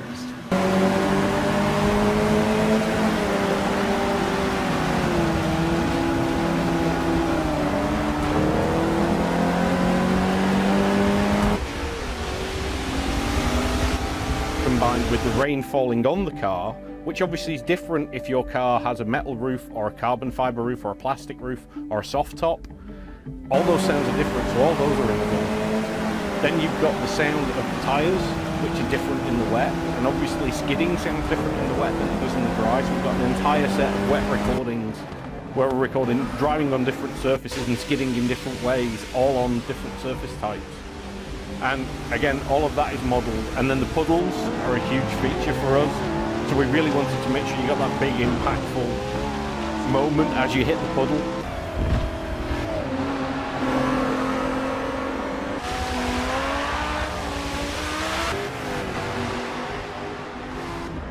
When we took the drivatars and we put them into Forza Motorsport 6, we saw really cool racecraft, these little tendencies that the system has now learned from players.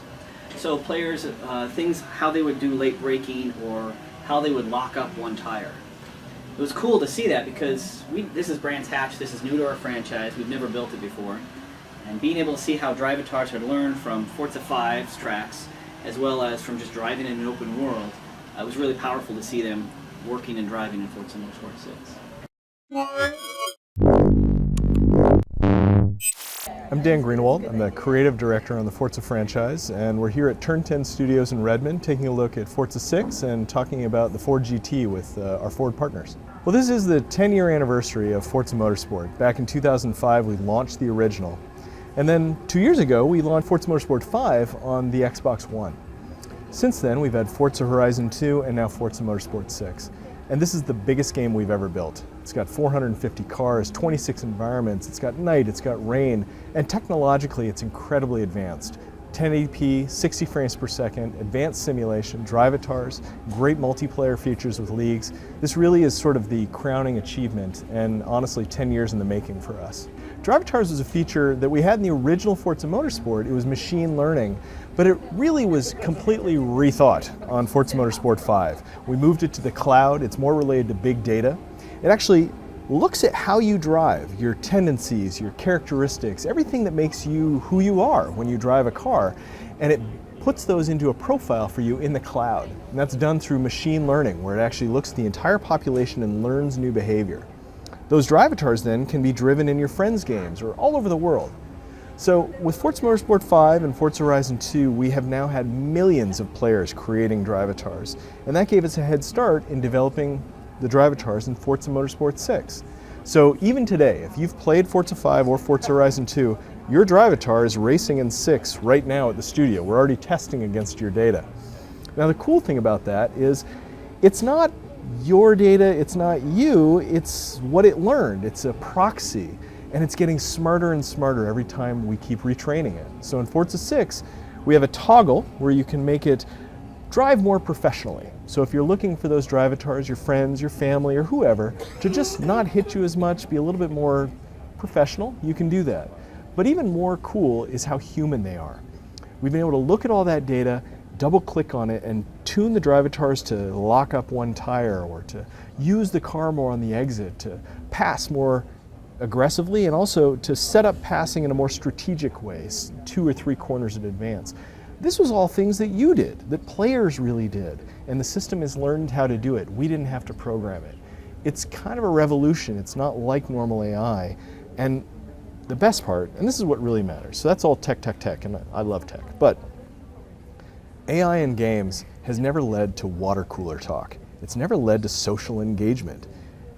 With drivatar it has. So we have players that will race against their friends, and it's not really their friend because their friend wasn't online. They're racing against their friend's drivatar, and it leads to a talk the next day like, oh, I always see you drive green BMWs. What a silly paint job, or I really like it. Or you run me off the road, or man, your drivatar is really fast. We're seeing that happen time and time again with the drivatar system. When was the last time that happened in a racing game?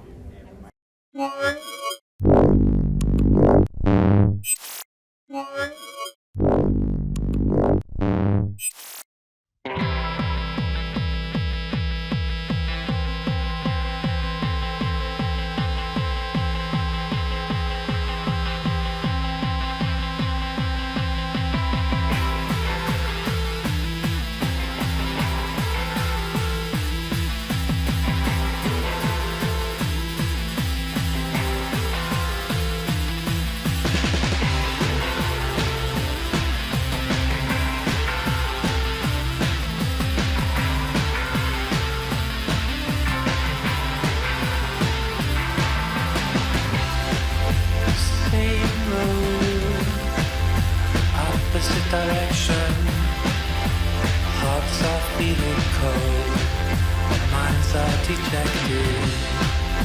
We want the same thing, not just for ourselves. Created for me, a personal hell.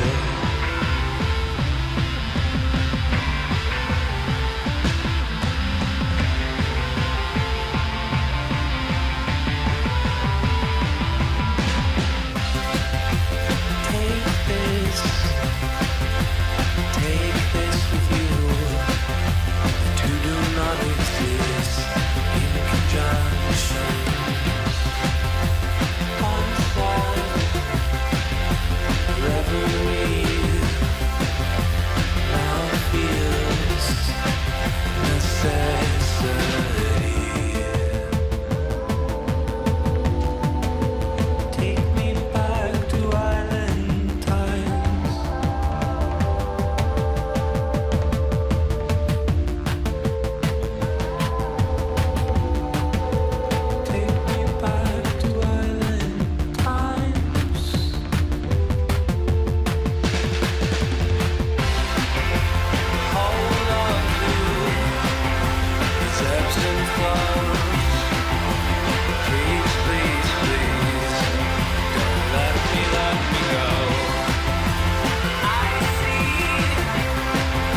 So my name is Elizabeth Barron, and I'm a virtual reality technical specialist at Ford Motor Company, and we're in the immersion lab looking at the 2015 Mustang.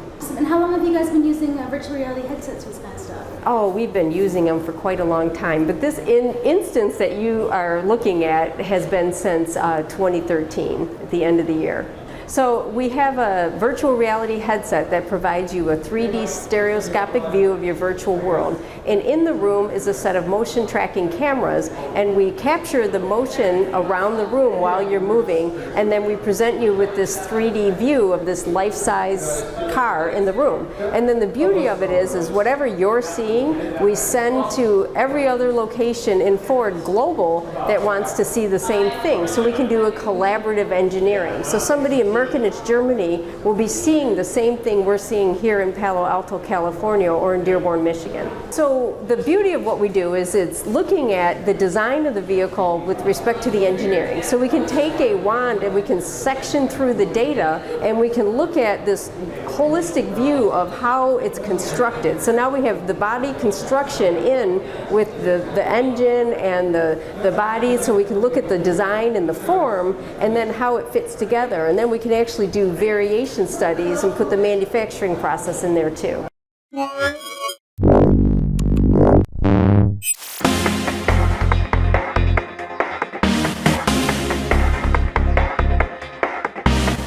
Welcome guys, I'm Jan from Ausfahrt TV here for Mobile Geeks. It's the IAA Motor Show. We are at the BMW booth, and look at this. They even built a street in the booth so the cars can drive around. My job today is to show you all the new cars, well, at least some of the new cars in tiny bits. At the Frankfurt Motor Show, BMW is presenting their flagship, the all-new 2015 or 2016 BMW 7 Series. Look at this beauty. And they're presenting the all-new generation, the second generation of their compact SUV, the BMW X1. Right in front of me, that's a facelift of the 3 Series. Well, the best sold car for BMW. This is not really new. It has its world premiere a couple months ago. Still, this is a public world premiere here in Frankfurt, and BMW is pushing more and more the topic plug-in hybrid in their car. So this 3 Series has a plug-in hybrid. Mini is presenting at the IAA the all-new Mini Clubman, and look at this. Now we have a real door in the back on both sides, so it's a 5-door version now. Rolls-Royce, as part of the BMW group, they are presenting a new convertible. I haven't ordered mine yet, but I think it's pretty sexy. Welcome, Rolls-Royce Dawn. Well, talking about concept cars, this car really has a story. It's the Mercedes-Benz Well, talking about concept cars, this car really has a story. This is the Mercedes-Benz AMG Vision Gran Turismo, which is actually a car that was made for a video game, for the PlayStation, and therefore for Gran Turismo. They launched it in the Silicon Valley in 2013, actually being at this launch event, which was kind of interesting because, I mean, California has a drought for like 7 years. As soon as they launched this car, it started to rain. I'm not sure if this was a good sign. I'm pretty sure it was a good sign, at least for California with their drought. But you know what, look at this shape. It is just a combination of something futuristic with a retro design that comes straight out of a science fiction movie from the 50s. Right? When I take a look at the back, and it's kind of meeting a bad car from the front.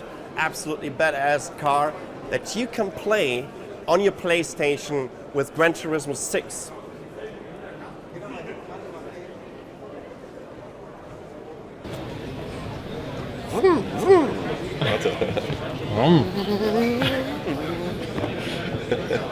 Okay. Guys, it can't get any better than this. After being on the show floor for the last 6 or 7 hours of the very first day of the International Auto Show here in Frankfurt, I can finally sit down on this nice Recaro seat and I can try out this kind of headrest experience center, if you want to call it like this. Let me just show you what this is all about. So they have 5 different editions: Premium Edition, Smart Edition, Soft Edition, Sport Edition. This is all about the experience of what kind of headrest person you are. Are you more the sporty type? Are you more the more comfortable type or person? And how that looks like in reality when those headrests are really making it into the production. Something that they're going to show over here at this huge headrest tree. Actually, Johnson Controls ships over 66 million units of those headrests a year. And this gives you a little bit of an idea of how well positioned they are on this market, because we're selling about 84 million cars a year. And when we take a look at all those different brands and all the diversity of shapes and materials and colors, you're really getting an idea of how huge they are on this market and why you need those experience centers, why you need to figure out what the customers really want, and of course also what their partners really want. You know, this is all about Mercedes C-Class. We have Volkswagen multivans over there, or Citroens, to one of these other Mercedes S-Class, right? Absolutely amazing to see, you know, the different technologies that going into the development of such a headrest and all the different designs, because I've had no idea that they're producing 66 million units of this a year. So as you might know, during the Intel Developers Forum in San Francisco about 4 weeks ago, I've already tried out an amazing simulator from VRX that was like $85,000. I'm pretty sure that this one is a little bit more expensive. I'm going to take it for a ride now. And by the way, Nicole's going to join me. Okay, let's get in there. Here we go.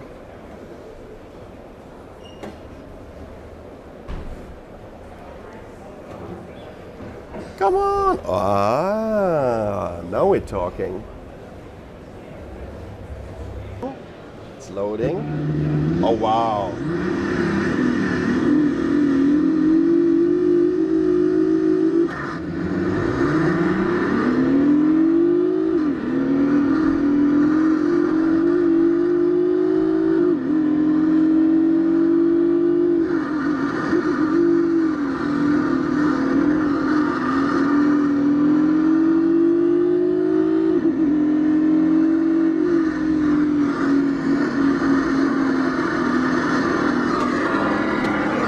Take a look at a brand new simulator. Well, it's not brand new, it's running iRacing.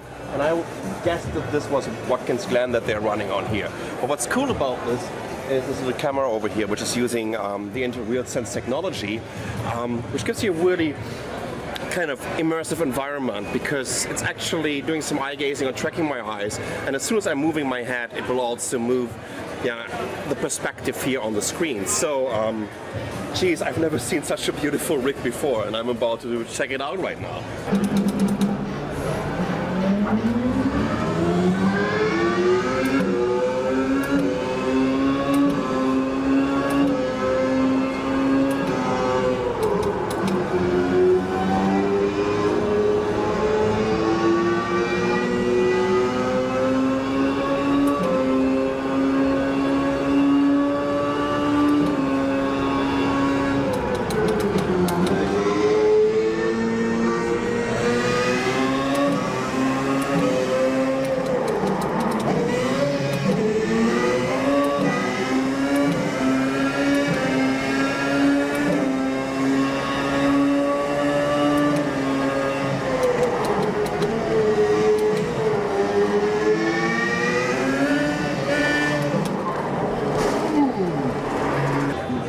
I definitely need that. It's another cool idea of what the Intel WheelSense technology can do to this. I have no, by the way, how much is it?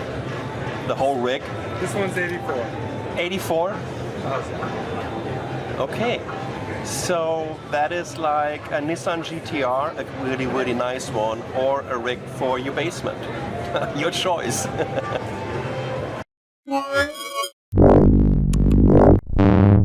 Is actually the 50th anniversary, and it's happening here at IAA, of the Recaro sports seat. This is the original one.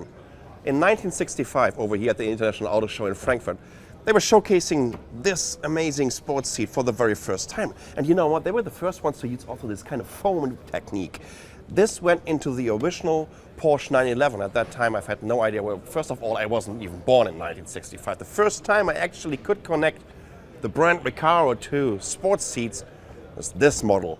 This one came to the market in 1983 and 1984. That means I was in between 11 and 12 years old. And I remember my godfather, he was using one of these in his Golf GTI. The next generation is also quite iconic because in the way they produced it, with this molding that you can see over here on the back, right? This is, I guess, one of those models that really shaped and reshaped the models and the whole series of the Recaro Sports. This is the A8. The next generation, and by the way, this came out in 1989, so it's already 16 years old, and it looks like it was just produced right now. This model here is the Recaro Sportster CS, which is based on the A8, but you can tell it's a more compact, more integrated design, and of course it's leather. Look at all these beautiful stitches over here, and even if you only have a two-seater, right, you can still access the back seats. The back seats of a two-seater, exactly, just to put you back in there. So 50 years of Recaro sports seats, right, as time goes by.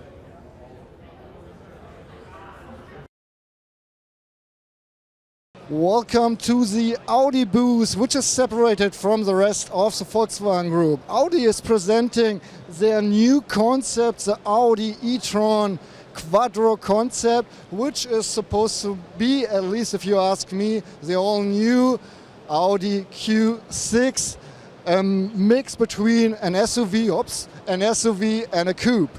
Audi has already introduced a new version of the Audi has already introduced a new generation of the Audi A4 and the A4 SE state version, the Avant. However, here in Frankfurt, they present those two cars to the public, and it's a world premiere for the sporty version, the Audi S4. All right, my friends, I'm standing here right in front of the Q5 from Audi. But this is not the regular version, it's the sporty version, the SQ5. And right here, this is the update, the SQ5 Plus, a plus for more power.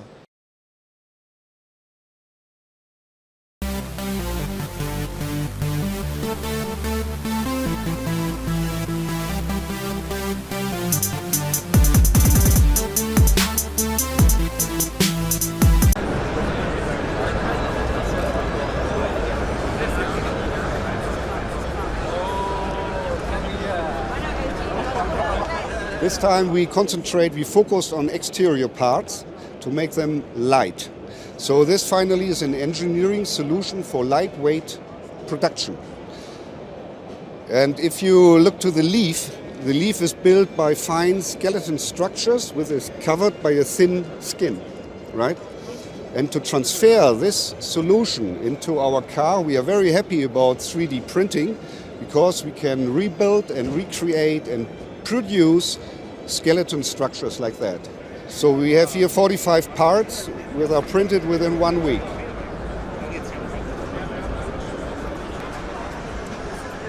Well, with 3D printing, you can really produce everything. So you don't need to respect any intersection of tooling and big investments of tooling. You just have something in mind, you have to make the data and then go printing. Well, of course, this is not really a solution for serious production. But for high-performance cars, you can use it right now.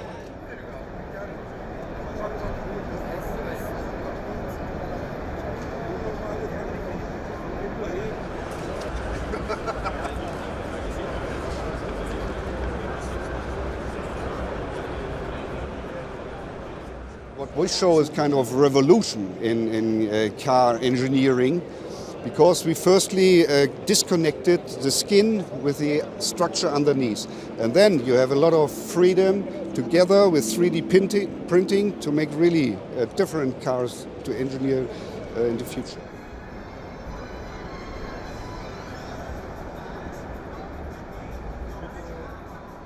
Well, our shell is printed. And on top of our shell, we have a fabric material, which is weather resistant, water resistant, and really high-tech material. It's come from outdoor clothing. Now the idea is to have sustainability in our future products. So we are using only material where it's needed. If not, we take it away. And that's the idea of bionic, right?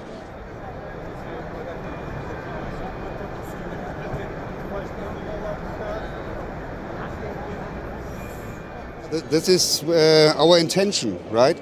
To show what is possible, to push the industry to go further with this technology and go further with bionical thinking, right?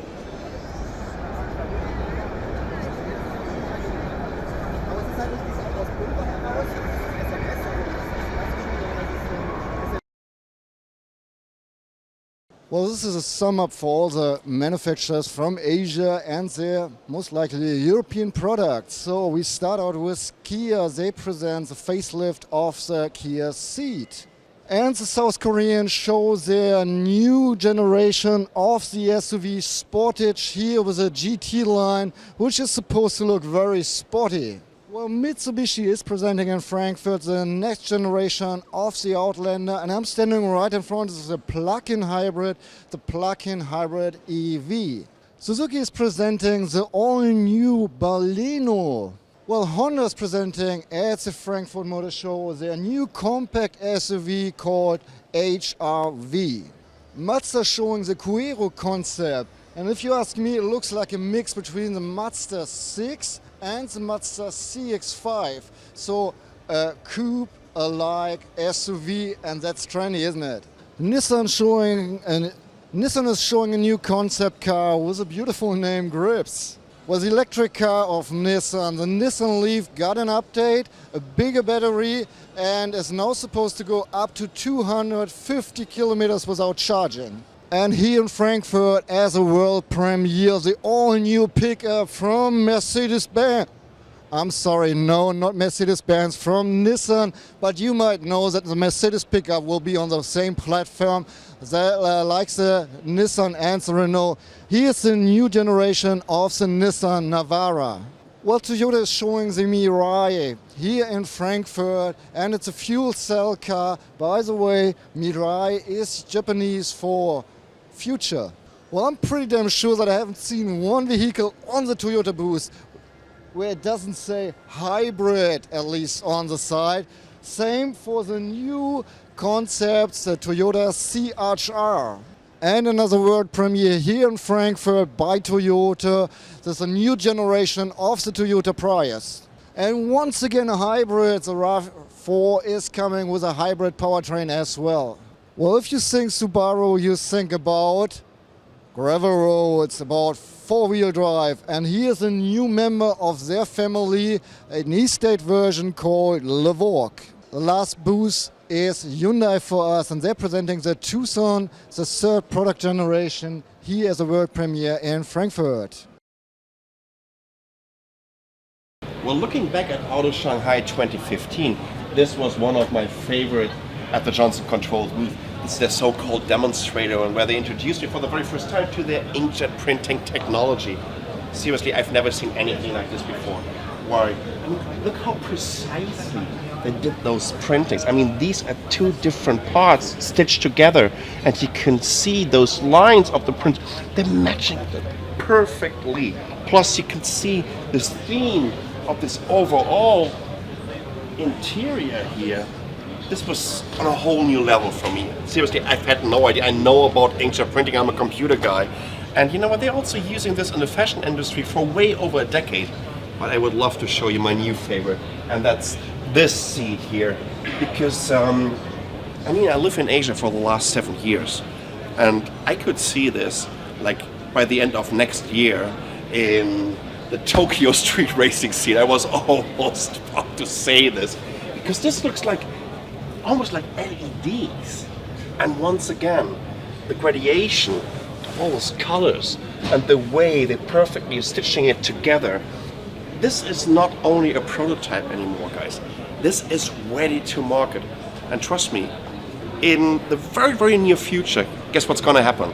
You're going to your online auto shop experience, virtual reality dealer, and then you will be able to use custom patterns, custom prints, custom images. You might be even able to upload your own images, and they're gonna get you customized interior and customized seats. That's the Johnson Controls inkjet printing.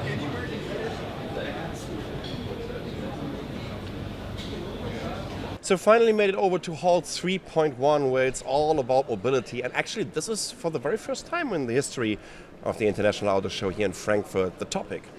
It's Mobility Connects, and it can't get any better. Talk to someone who is really into the connecting business, connecting industry, connecting things, connecting people. And therefore I'm going to talk to Erik Brenneis. He's the director of M2M communication, therefore also the director for everything automotive at Vodafone. Good morning. Good morning, yeah, I guess you could say that, yeah. So, I mean, for the very first time that you can show off here at the biggest auto show and car show in the world, because at the end of the day, M2M communication, the car of the future, the smart car of the future, needs a proper network, and you guys are working on this.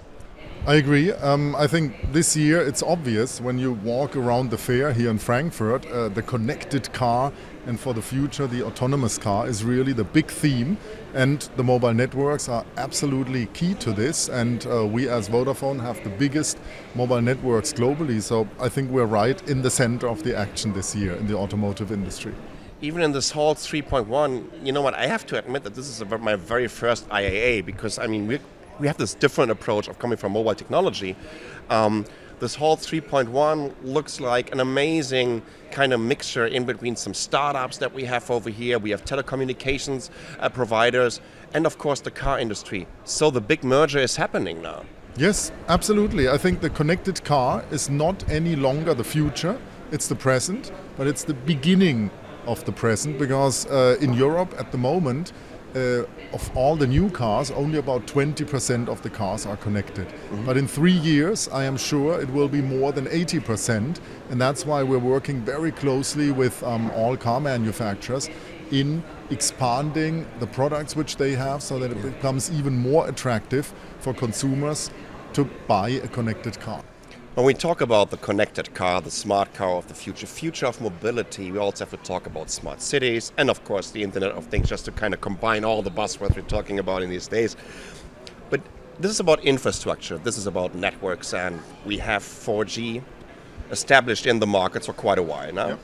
Yep. But there's something else coming, and that is 5G. Can you tell us a little bit about the development of 5G and why it's so important for you guys? Yep. You're absolutely right. 4G is established. Also in the automotive industry, we have many products out there jointly with car manufacturers which use 4G in order to provide an internet hotspot in the car, download music videos, also provide services like emergency call, remote car diagnostics, and that will grow a lot over the next years, because today only a few cars are connected, so the market is moving into the right direction in that field. But the big new thing is actually the autonomous driving, and autonomous driving gives us completely new challenges which we don't have today. For example, when there's an accident, we want in the future the car which has the accident to notify all the cars which come directly after the accident so that they brake automatically. For this you need a very short latency time, meaning the time that the message needs in order to get from one car to another one. Networks today have a latency time of about 45 milliseconds, which is not enough for this specific case, and the new networks, we call them the 5G networks, will have 1 millisecond latency time, meaning that you can actually get this out in the market and the cars will brake automatically. And that's why we're working today already together with the automotive industry on the 5G networks and are already testing those. It's going to be interesting. The mobile gaming community going to love you guys for 1 milliseconds of latency, right? It's also going to open a different market. So can you tell us a little bit about the roadmap until we're getting 5G into the markets? Is there, like, the whole industry is talking about 2020 when it comes to the autonomous car. Yep. Is this kind of matching your roadmap? Yep, that's right. So we plan to have it commercially available in Germany, for example, in the year 2020. We're already testing networks now. We're working with universities like the University of Dresden on this, and we're already rolling out test networks as well. But commercially available, we expect the year 2020. So I'm pretty sure that you're talking to all the car manufacturers out there. Right now we're still in a situation where we have to use sims, right? And we were talking a lot about virtual sims of the future. So is this going to be an option that maybe with 5G we're going to see a change that each and every car is just having a module in there that can connect to your network and also connect to your network internationally, which is very, very important, right? Roaming is going to be a factor. Yep. Well, I mean, the SIM cards today, which are in cars, are not classic SIM cards like the plastic SIM card which you plug in there.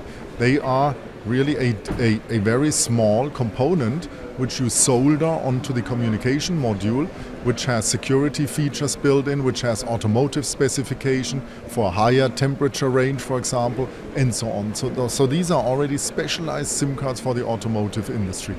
We do not expect the SIM card to ever go away because it's a critical security component of our network. You need it for identification. However, of course, the technology will move forward in the sense that you have one SIM card which works everywhere in the world. Actually, we have that today already. That's what we did, the so-called global SIM, which is soldered inside. So I think that technology is already there. That won't be the focus for the 5G networks. The real innovation on 5G networks will actually be in the network. Latency time, speed that it needs to transmit the data, and so on. Talking about data, the bandwidth of the 5G networks will really drastically improve, right? And the autonomous car of the future also needs to transmit and receive a lot of data. Isn't this going to be quite a challenge for building up a new infrastructure? Well, I think when we look at the past, now already we use so much more data than we would have thought about 5 years ago, and that's just the way that this industry is going. You're absolutely right. The amount of data will be huge, because if a car actually updates all the software systems in the car remotely over the air, we're talking about gigabytes, and that is comparable to a movie today. Also, when you continuously download new map information, which the car will need in order to drive autonomously, it's also very huge data volumes. However, I'm not worried about that at all. That's exactly the reason why we're always investing into our existing networks and why we're building these new networks. In addition to that, in the car industry, certain things like software upgrades for the car over the air can also happen at night when the network is not congested anyway.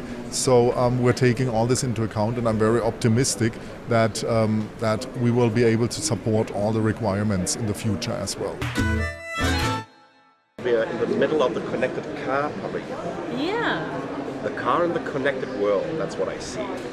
So what's happening with the car in the connected world? We've had some quite interesting interviews today. Actually, yeah, you're right, we have. We've been learning about how we need the 5G networks if we want the autonomous car, because we need the 1 millisecond latency, not the 45-second latency. It was something that gamers will totally love. Yeah, and gamers will love this. Yeah. So you just keep in mind a scenario when the car needs to decide by while it's connected to this network if it should just use the left or the right way to avoid an accident, and what kind of objects are on both sides. You need to have a very, very fast system. Yeah, and to let the cars behind you know that they need to stop because you're about to have an accident. You can't have 45 millisecond latency. You need 1 millisecond in all of those decisions. It's really life and death. Which is therefore also a challenge for those guys that are working in the M2M business. So, which is also a matter of having standards, right? Yeah, absolutely. You had an interesting interview earlier about standards. Well, when I talked to Ford, the first panel I sat on with Ford was about the future of mobility and gamification. Okay. So that was a quite interesting approach, how the way they were merging it together, but it makes perfect sense because we should just not underestimate how kind of a driver Ford is for the smart car of the future, because seriously, they were the first ones to come up with an open SDK, an open source developers platform. They were the first ones to start developers challenges, and so yeah, that was quite interesting to see them again. Well, and they're really they're the car manufacturer that's actually in the lead right now with their by far. With their pilot programs. Yeah. I mean, a lot of companies are just thinking about, entering into this like modular mobility kind of scenario. But Ford already has pilot programs all over the world for car sharing, ride sharing, and they even have. They're working on building a bicycle into the back of your car, so you can decide it's too much traffic. Maybe I'll just ride my bike the rest of the way. And You've had a chance to take a look at this. Yeah, I actually have had a chance to take a look at it. It's got a funny name, like the Moco or something like this. It's an awful name. But the guy who built it, I had an interview with him, and he actually never rode an electric bike before the one that he built. So when he got on his electric bike, he was like, damn, this is how an electric bike should feel. So he had no idea actually like what benchmark he was building to. I think it's kind of scary. It's terrifying actually, but to him it was like, you know what, I'm not going to try the competition because I want to build something new from scratch. I like that. Like not in any boxes, not with any benchmarks, just kind of building something that the best thing that he could conceive of building. And I thought that was really interesting because originally I thought, what do you mean you've never ridden an electric bike until you rode your own?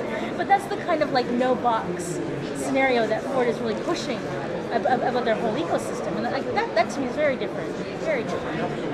It was also interesting was how they were teaming up with game developers. It's not only, it's kind of data transfer in between the game development community and a car manufacturer is quite amazing. If you're just taking a look at Forza Motorsports, the new one, and how those engineers from Ford gave feedback to the game developers to make sure that, the look and feel of the cars are as real as it can get. And this was the first time that a high-end car was actually released with a video game. Yeah. Right? So like that was the debut of the car, was the debut of the new Forza. Yeah, and actually like Ford in building the new Forza, or not building the new Forza, building the new Ford GT, they actually tried a whole bunch of new things. Like instead of doing a clay model, they built one out of styrofoam. They used 3D printing, right? So I mean, like actually, they really pushed the boundaries of what people are doing just in technology. Period, not even just with technology in cars. So I mean, like it's really inspiring to see a car manufacturer be so open to things like gamification, 3D printing, and really creating that kind of modular mobility that we're looking for in the future. Yeah. So a little bit of Ford brainwashing, it seems, today. We visited their booth, watched that Ford GT spin around about 1 million times. The simulator was amazing. Amazing. Yeah, I mean, and it was so big. You need to check it out. 3 people could sit in it, so we both sat in it. Yeah. And then it was like I had some really excellent driving skills. You know what? We have footage of this. This is where I can bring this to a test. We don't have footage of that. We do. And you know what? I bet to buckle up next to Nicole. No. I thought the road was a suggestion. In general, what I love about this year's IAA is just it feels like the big merger of different industries. And before that, I thought the IFA in Berlin is the one, but that's the real one over here, because this is the merger of this is reshaping our future environments. This is reshaping our future cities, our future homes, and of course our future cars. And to see here in Hall 3.1 where all of this coming together, we have a lot of startups here, we have the telecommunication guys here, and we have tier ones like Bosch over here that are also changing so drastically, radically, and quickly. It's an exciting time. Well, so I mean, wandering around this hall, I mean, and we spent a lot. Like we actually did our yesterday's wrap up from here, just because it's kind of it's where we're seeing that kind of merger, and it feels like the bleeding edge. I mean, a fast motor and an amazing car design. I mean, you can get this all over the IAA, but here is kind of where you're seeing that interesting intersection. This is the hall of the future. This is the hall of the future, and so we actually even stumbled across Qualcomm, which we know very well from our smartphones, and asking them millions of questions about when's the Snapdragon 810 going to be done. But this hall, it's actually the first time that Qualcomm's exhibiting here, and like what was so interesting about it is because they have their charging pad, the wireless charging for the e-car, and then they're also really big into the connected car because they want to see their chips in future automobiles. Because right now, I would say NVIDIA is the biggest push. NVIDIA is a huge challenge for all the SoC or chip manufacturers that are out there, which is quite interesting because of the development. When NVIDIA entered the smartphone market with the Tegra 2, they were the first ones. That was on an LG phone at that time. The first ones with a dual-core SoC. Then they were the first ones with a quad-core SoC, and everyone was so why do you need a quad-core performance on a phone? And then they went into their 4-in-1 setup. So they had that kind of one core for low power consumption tasks, where we don't need a lot of performance. And then they made the switch, starting with the K1, and now with the X1. 192 cores with the K1, and now with the X1. We had 256 GPU cores, right? Don't mix it up. GPU cores. But still, I mean, now NVIDIA's like, how many cores can we have? More. When's it gonna stop? Never. But when you have things like real-time computing of your surroundings, that's graphic intensive, right? Because you need depth perception. You need to understand that when a person walks out from behind a car, that person, even though to the computer it's a car, but that it's going to turn into a full person, and that's actually more difficult than it seems, and that's all in graphics. So I mean, I make fun, but at the same time, I see why. I mean, they have graphics in their DNA. Well, that's the point. Absolutely. So I think right now they roughly around 20 design wins, working together with 20 manufacturers, which is also because they've been the first ones to kind of show a modular system, right? With the MMX board, with the K1, and now with the X1, because this is crucial for this automotive industry, because this automotive industry with life cycles, with development cycles in between 5 to 7 years, with life cycles of 20, 30, maybe sometimes up to 40 years, sorry, they need to really take a look at those developments from a completely different perspective. And then it's about modular systems, and this is what NVIDIA is providing them. Yeah, and I mean, it's one of those things where you kind of wonder why they would be getting into automotive initially, because they make desktop graphics cards, right? And now they're going to be powering the autonomous cars in the future. And this is where it starts to get really interesting. And also, if we're still talking about why NVIDIA's piqued my interest of late, it's also they're pushing to deep learning, right? Yeah. And this whole artificial, intelligence in the cloud, and all of that is kind of powered by supercomputers as well. And that's the base infrastructure behind how we're going to have this connected car and this connected highway. That's going to be there in the future. I think there's something else we need to talk about. What about electric cars? Oh, what about electric cars? You talking about the Porche? Well, the Porsche is just... I also love the Audi, right? Oh, yeah. Their SUV looks... I mean, we talked about this already yesterday, and I was kind of reading a little bit about this. Maybe... I wouldn't say that I'm overexcited, but those cars look amazing. But what I want to talk about is, like 2 years ago, the IAA was all about the electric car. This year, it's more like, yeah, sure, we have an electric platform, but you know what? Here are hybrids, here are plug-in hybrids.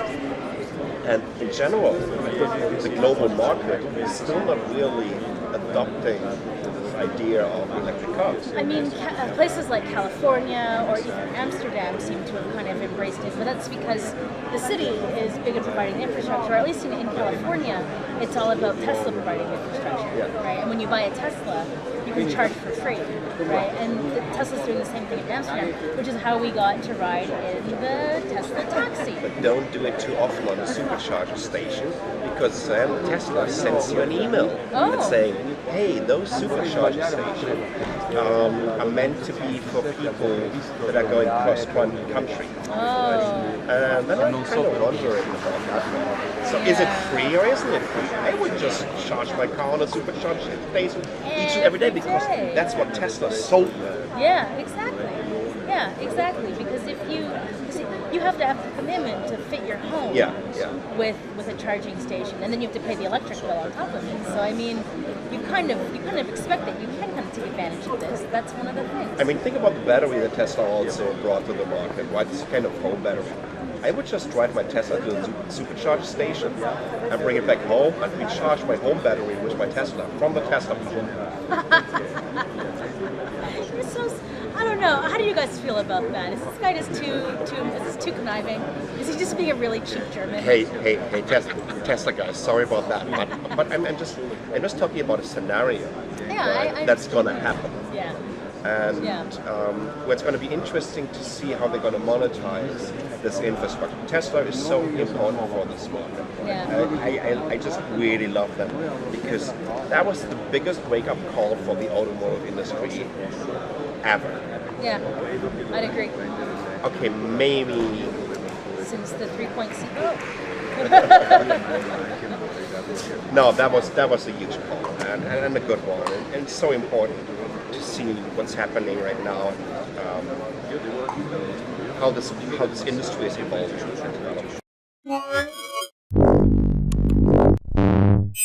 I'm Bruce Williams. I'm a senior creative designer at Ford Motor Company, and this bike right here is the Mode Flex. It's one of the 3 bike solutions that we are presenting today, and it's part of the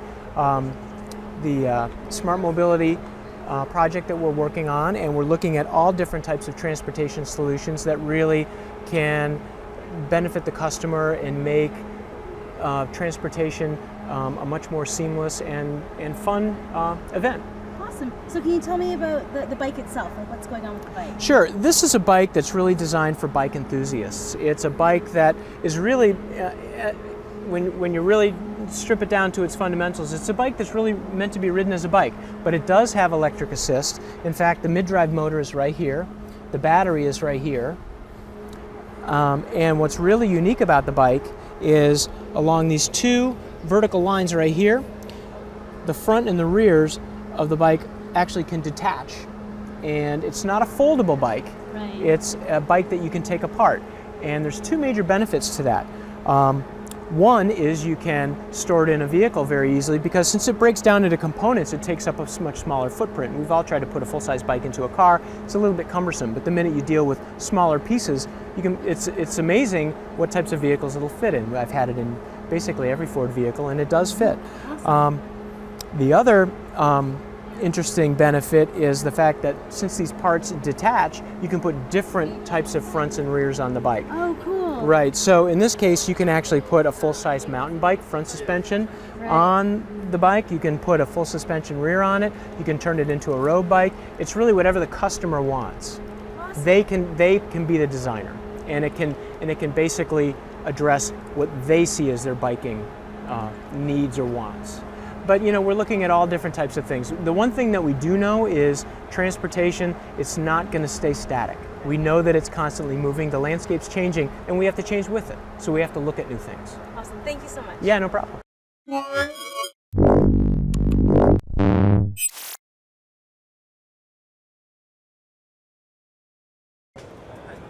Each and every year, thousands of GTI enthusiasts and fans are gathering in Austria at the Wörthersee to kind of celebrate their passion for the Volkswagen GTI.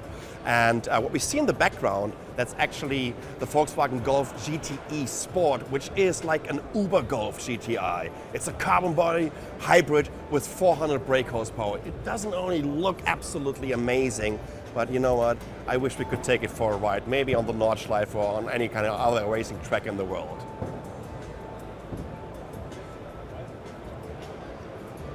Okay. When we talk about the future of mobility, I always wonder if it has to be all about the car, and therefore actually Mercedes invented a nice ecosystem or platform called Movil. And this is what we see over here. This is a little app which kind of shows you a mixture of different ecosystems and infrastructures of systems that are bringing you from A to B. So just imagine a way of where you are going from Hamburg to Berlin on a train, and then you're getting in your car to go and maybe onto a rental bike, and last but not least, you're finishing your evening after some beers in a local pub with a My Taxi. If you want to get to know more about Movil, just head over to movil.com or download the app in the App Store or at Google Play. I'm not sure if it's really a wet dream of any car enthusiast, but you know what? When I see this V6 engine here with 333 brake horsepower, I could see like a plexiglass table on top of it and all of this in my living room. I think it can't get any better, and I will probably get rid of my TV set then.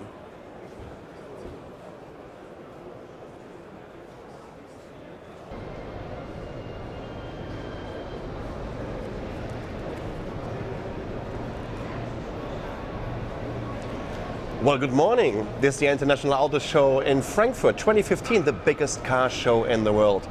My name is Sascha Pallenberg, and I'm delighted to present to you Barb Samardzich from morning. Ford. Good morning, Barb. Wonderful to be here with you. And Professor Bartholdi. Good morning. Good morning. We're going to talk a little bit about the challenges companies are facing in terms of mobility, and now it's getting an interesting twist because we're also going to talk about how gamification will play a huge part in this. So let's start with you, Bob. Sure. Can you give us a little bit of an idea on what challenges we're facing in terms of mobility? Sure. We started looking at trends, and we noticed 4 trends that are going to have a very big influence on mobility in the future. The first is urbanization. Today there's maybe 28 cities with 10 million people or more, mega cities. By 2030 there'll be over 40.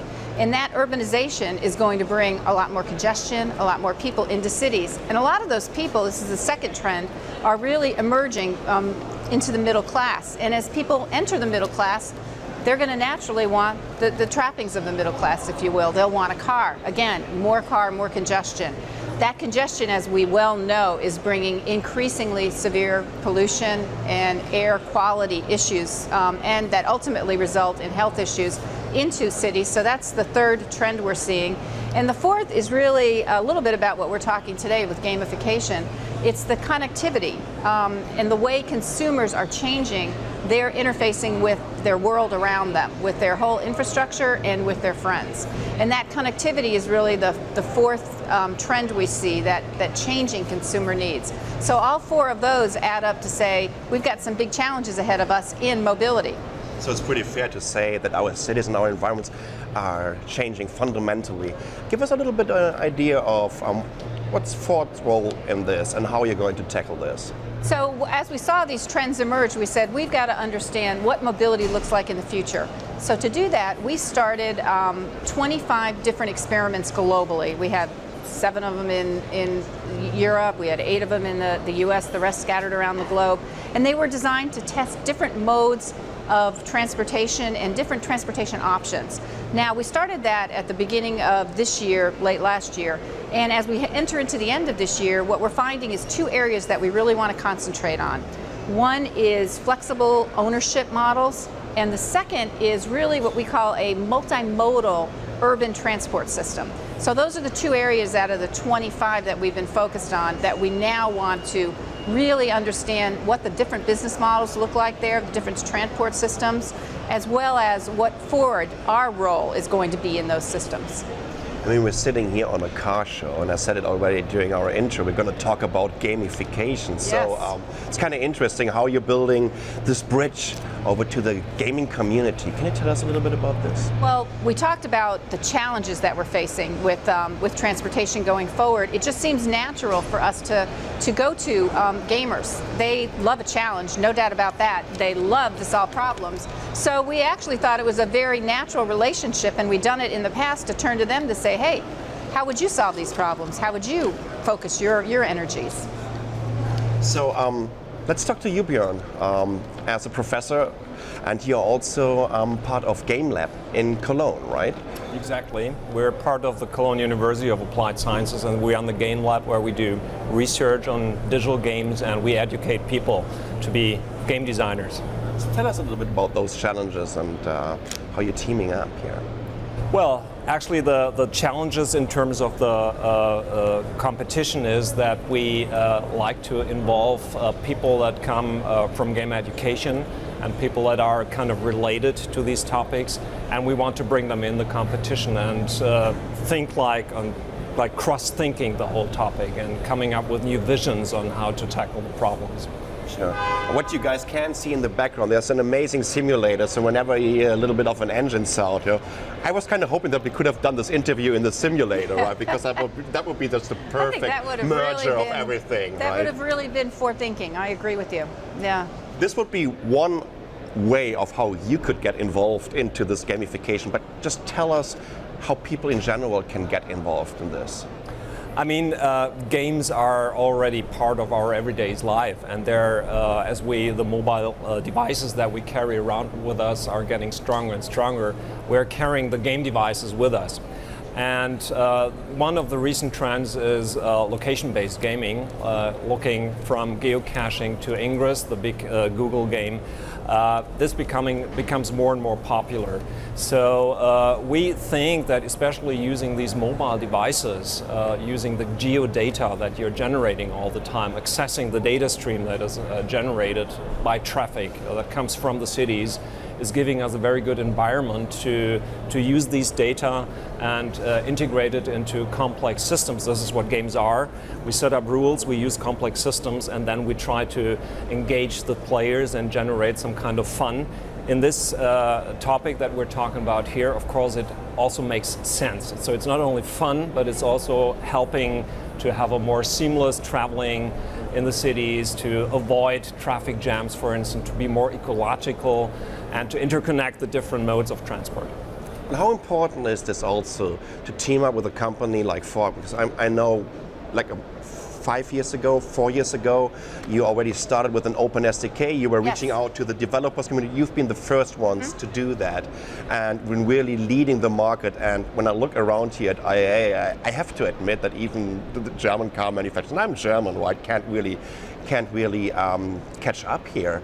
Is this a huge advantage, and were you just making the kind of next step to kind of bring this together with a new sort of developers? Well, I think we recognized very early that given the challenges we faced, we weren't going to have the expertise just within Ford Motor Company to solve those and to bring the solutions to the table. So we reached out to partners, and a lot of those partners were developers, software developers, app developers. So again, that's why it was natural for us to reach out to the gaming community to help us continue on this journey. But partnerships are going to be crucial to solving these challenges. There is no one company that's going to be able to do it by themselves. Yeah. And what about you? Is this the very first time that you guys are getting in contact or getting connected to the automotive industry? Mobility is the first time that we got involved with, but in terms of serious gaming, that's becoming a more and more important part for game developers in terms of education, in terms of issues of the societies, and we more and more use game systems to change things. And so for us, it's another topic. And as game development is a very interdisciplinary process, we have the game designers that are kind of the conceptualists, we have the programmers, so we have technical people as well, and we have artists. So it's like a very different views on the topic, and therefore I think we're very good prepared to tackle the problem. because it's also a good way to share experience. I know your program that you're doing for the Forza Motorsports game, right? How your developers are working together with the developers of this game, that is just a great exchange. Yeah, and again, it's not just developers, it's our studio personnel are working with the gamers to develop these things, the artists, if you will, at Ford. Well, I have to admit, I'm a huge gamer, but at least in terms of racing games. So once again, I'm looking at the simulator and just can't wait to try it out a little bit later. Just give us an idea. I mean, we're talking about gamification in a car. Some people might think, oh my God, I don't want anyone to drive at 100 miles on a highway and play Flappy Birds or anything, right? This is about setting standards and also security standards, right? Yeah, that's very important. And we take very seriously making sure that data is protected, that our data integrity is maintained, etc. And no, we're definitely not talking about playing games while you're driving down the road. This is about using people who are inherently focused on thinking very laterally and thinking for solutions out of the box to help us find out what kinds of things they could come up with to help us with the challenges that we're facing as an automotive manufacturer.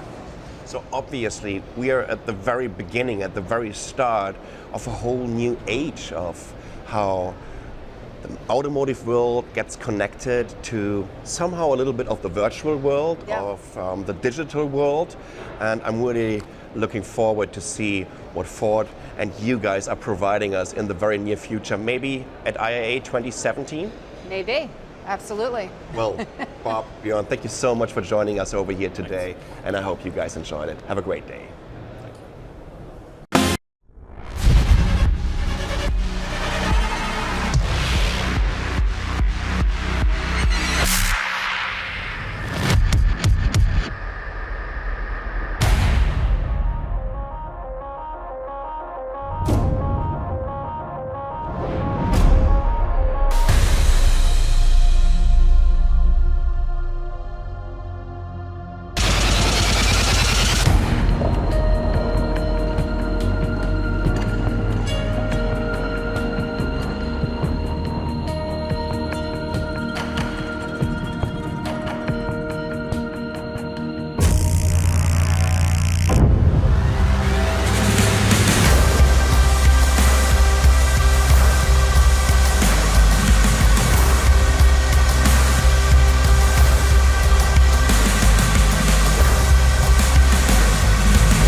Welcome to Germany, welcome to Frankfurt. This is the International Auto Show 2015, and this year's topic is Mobility Connect.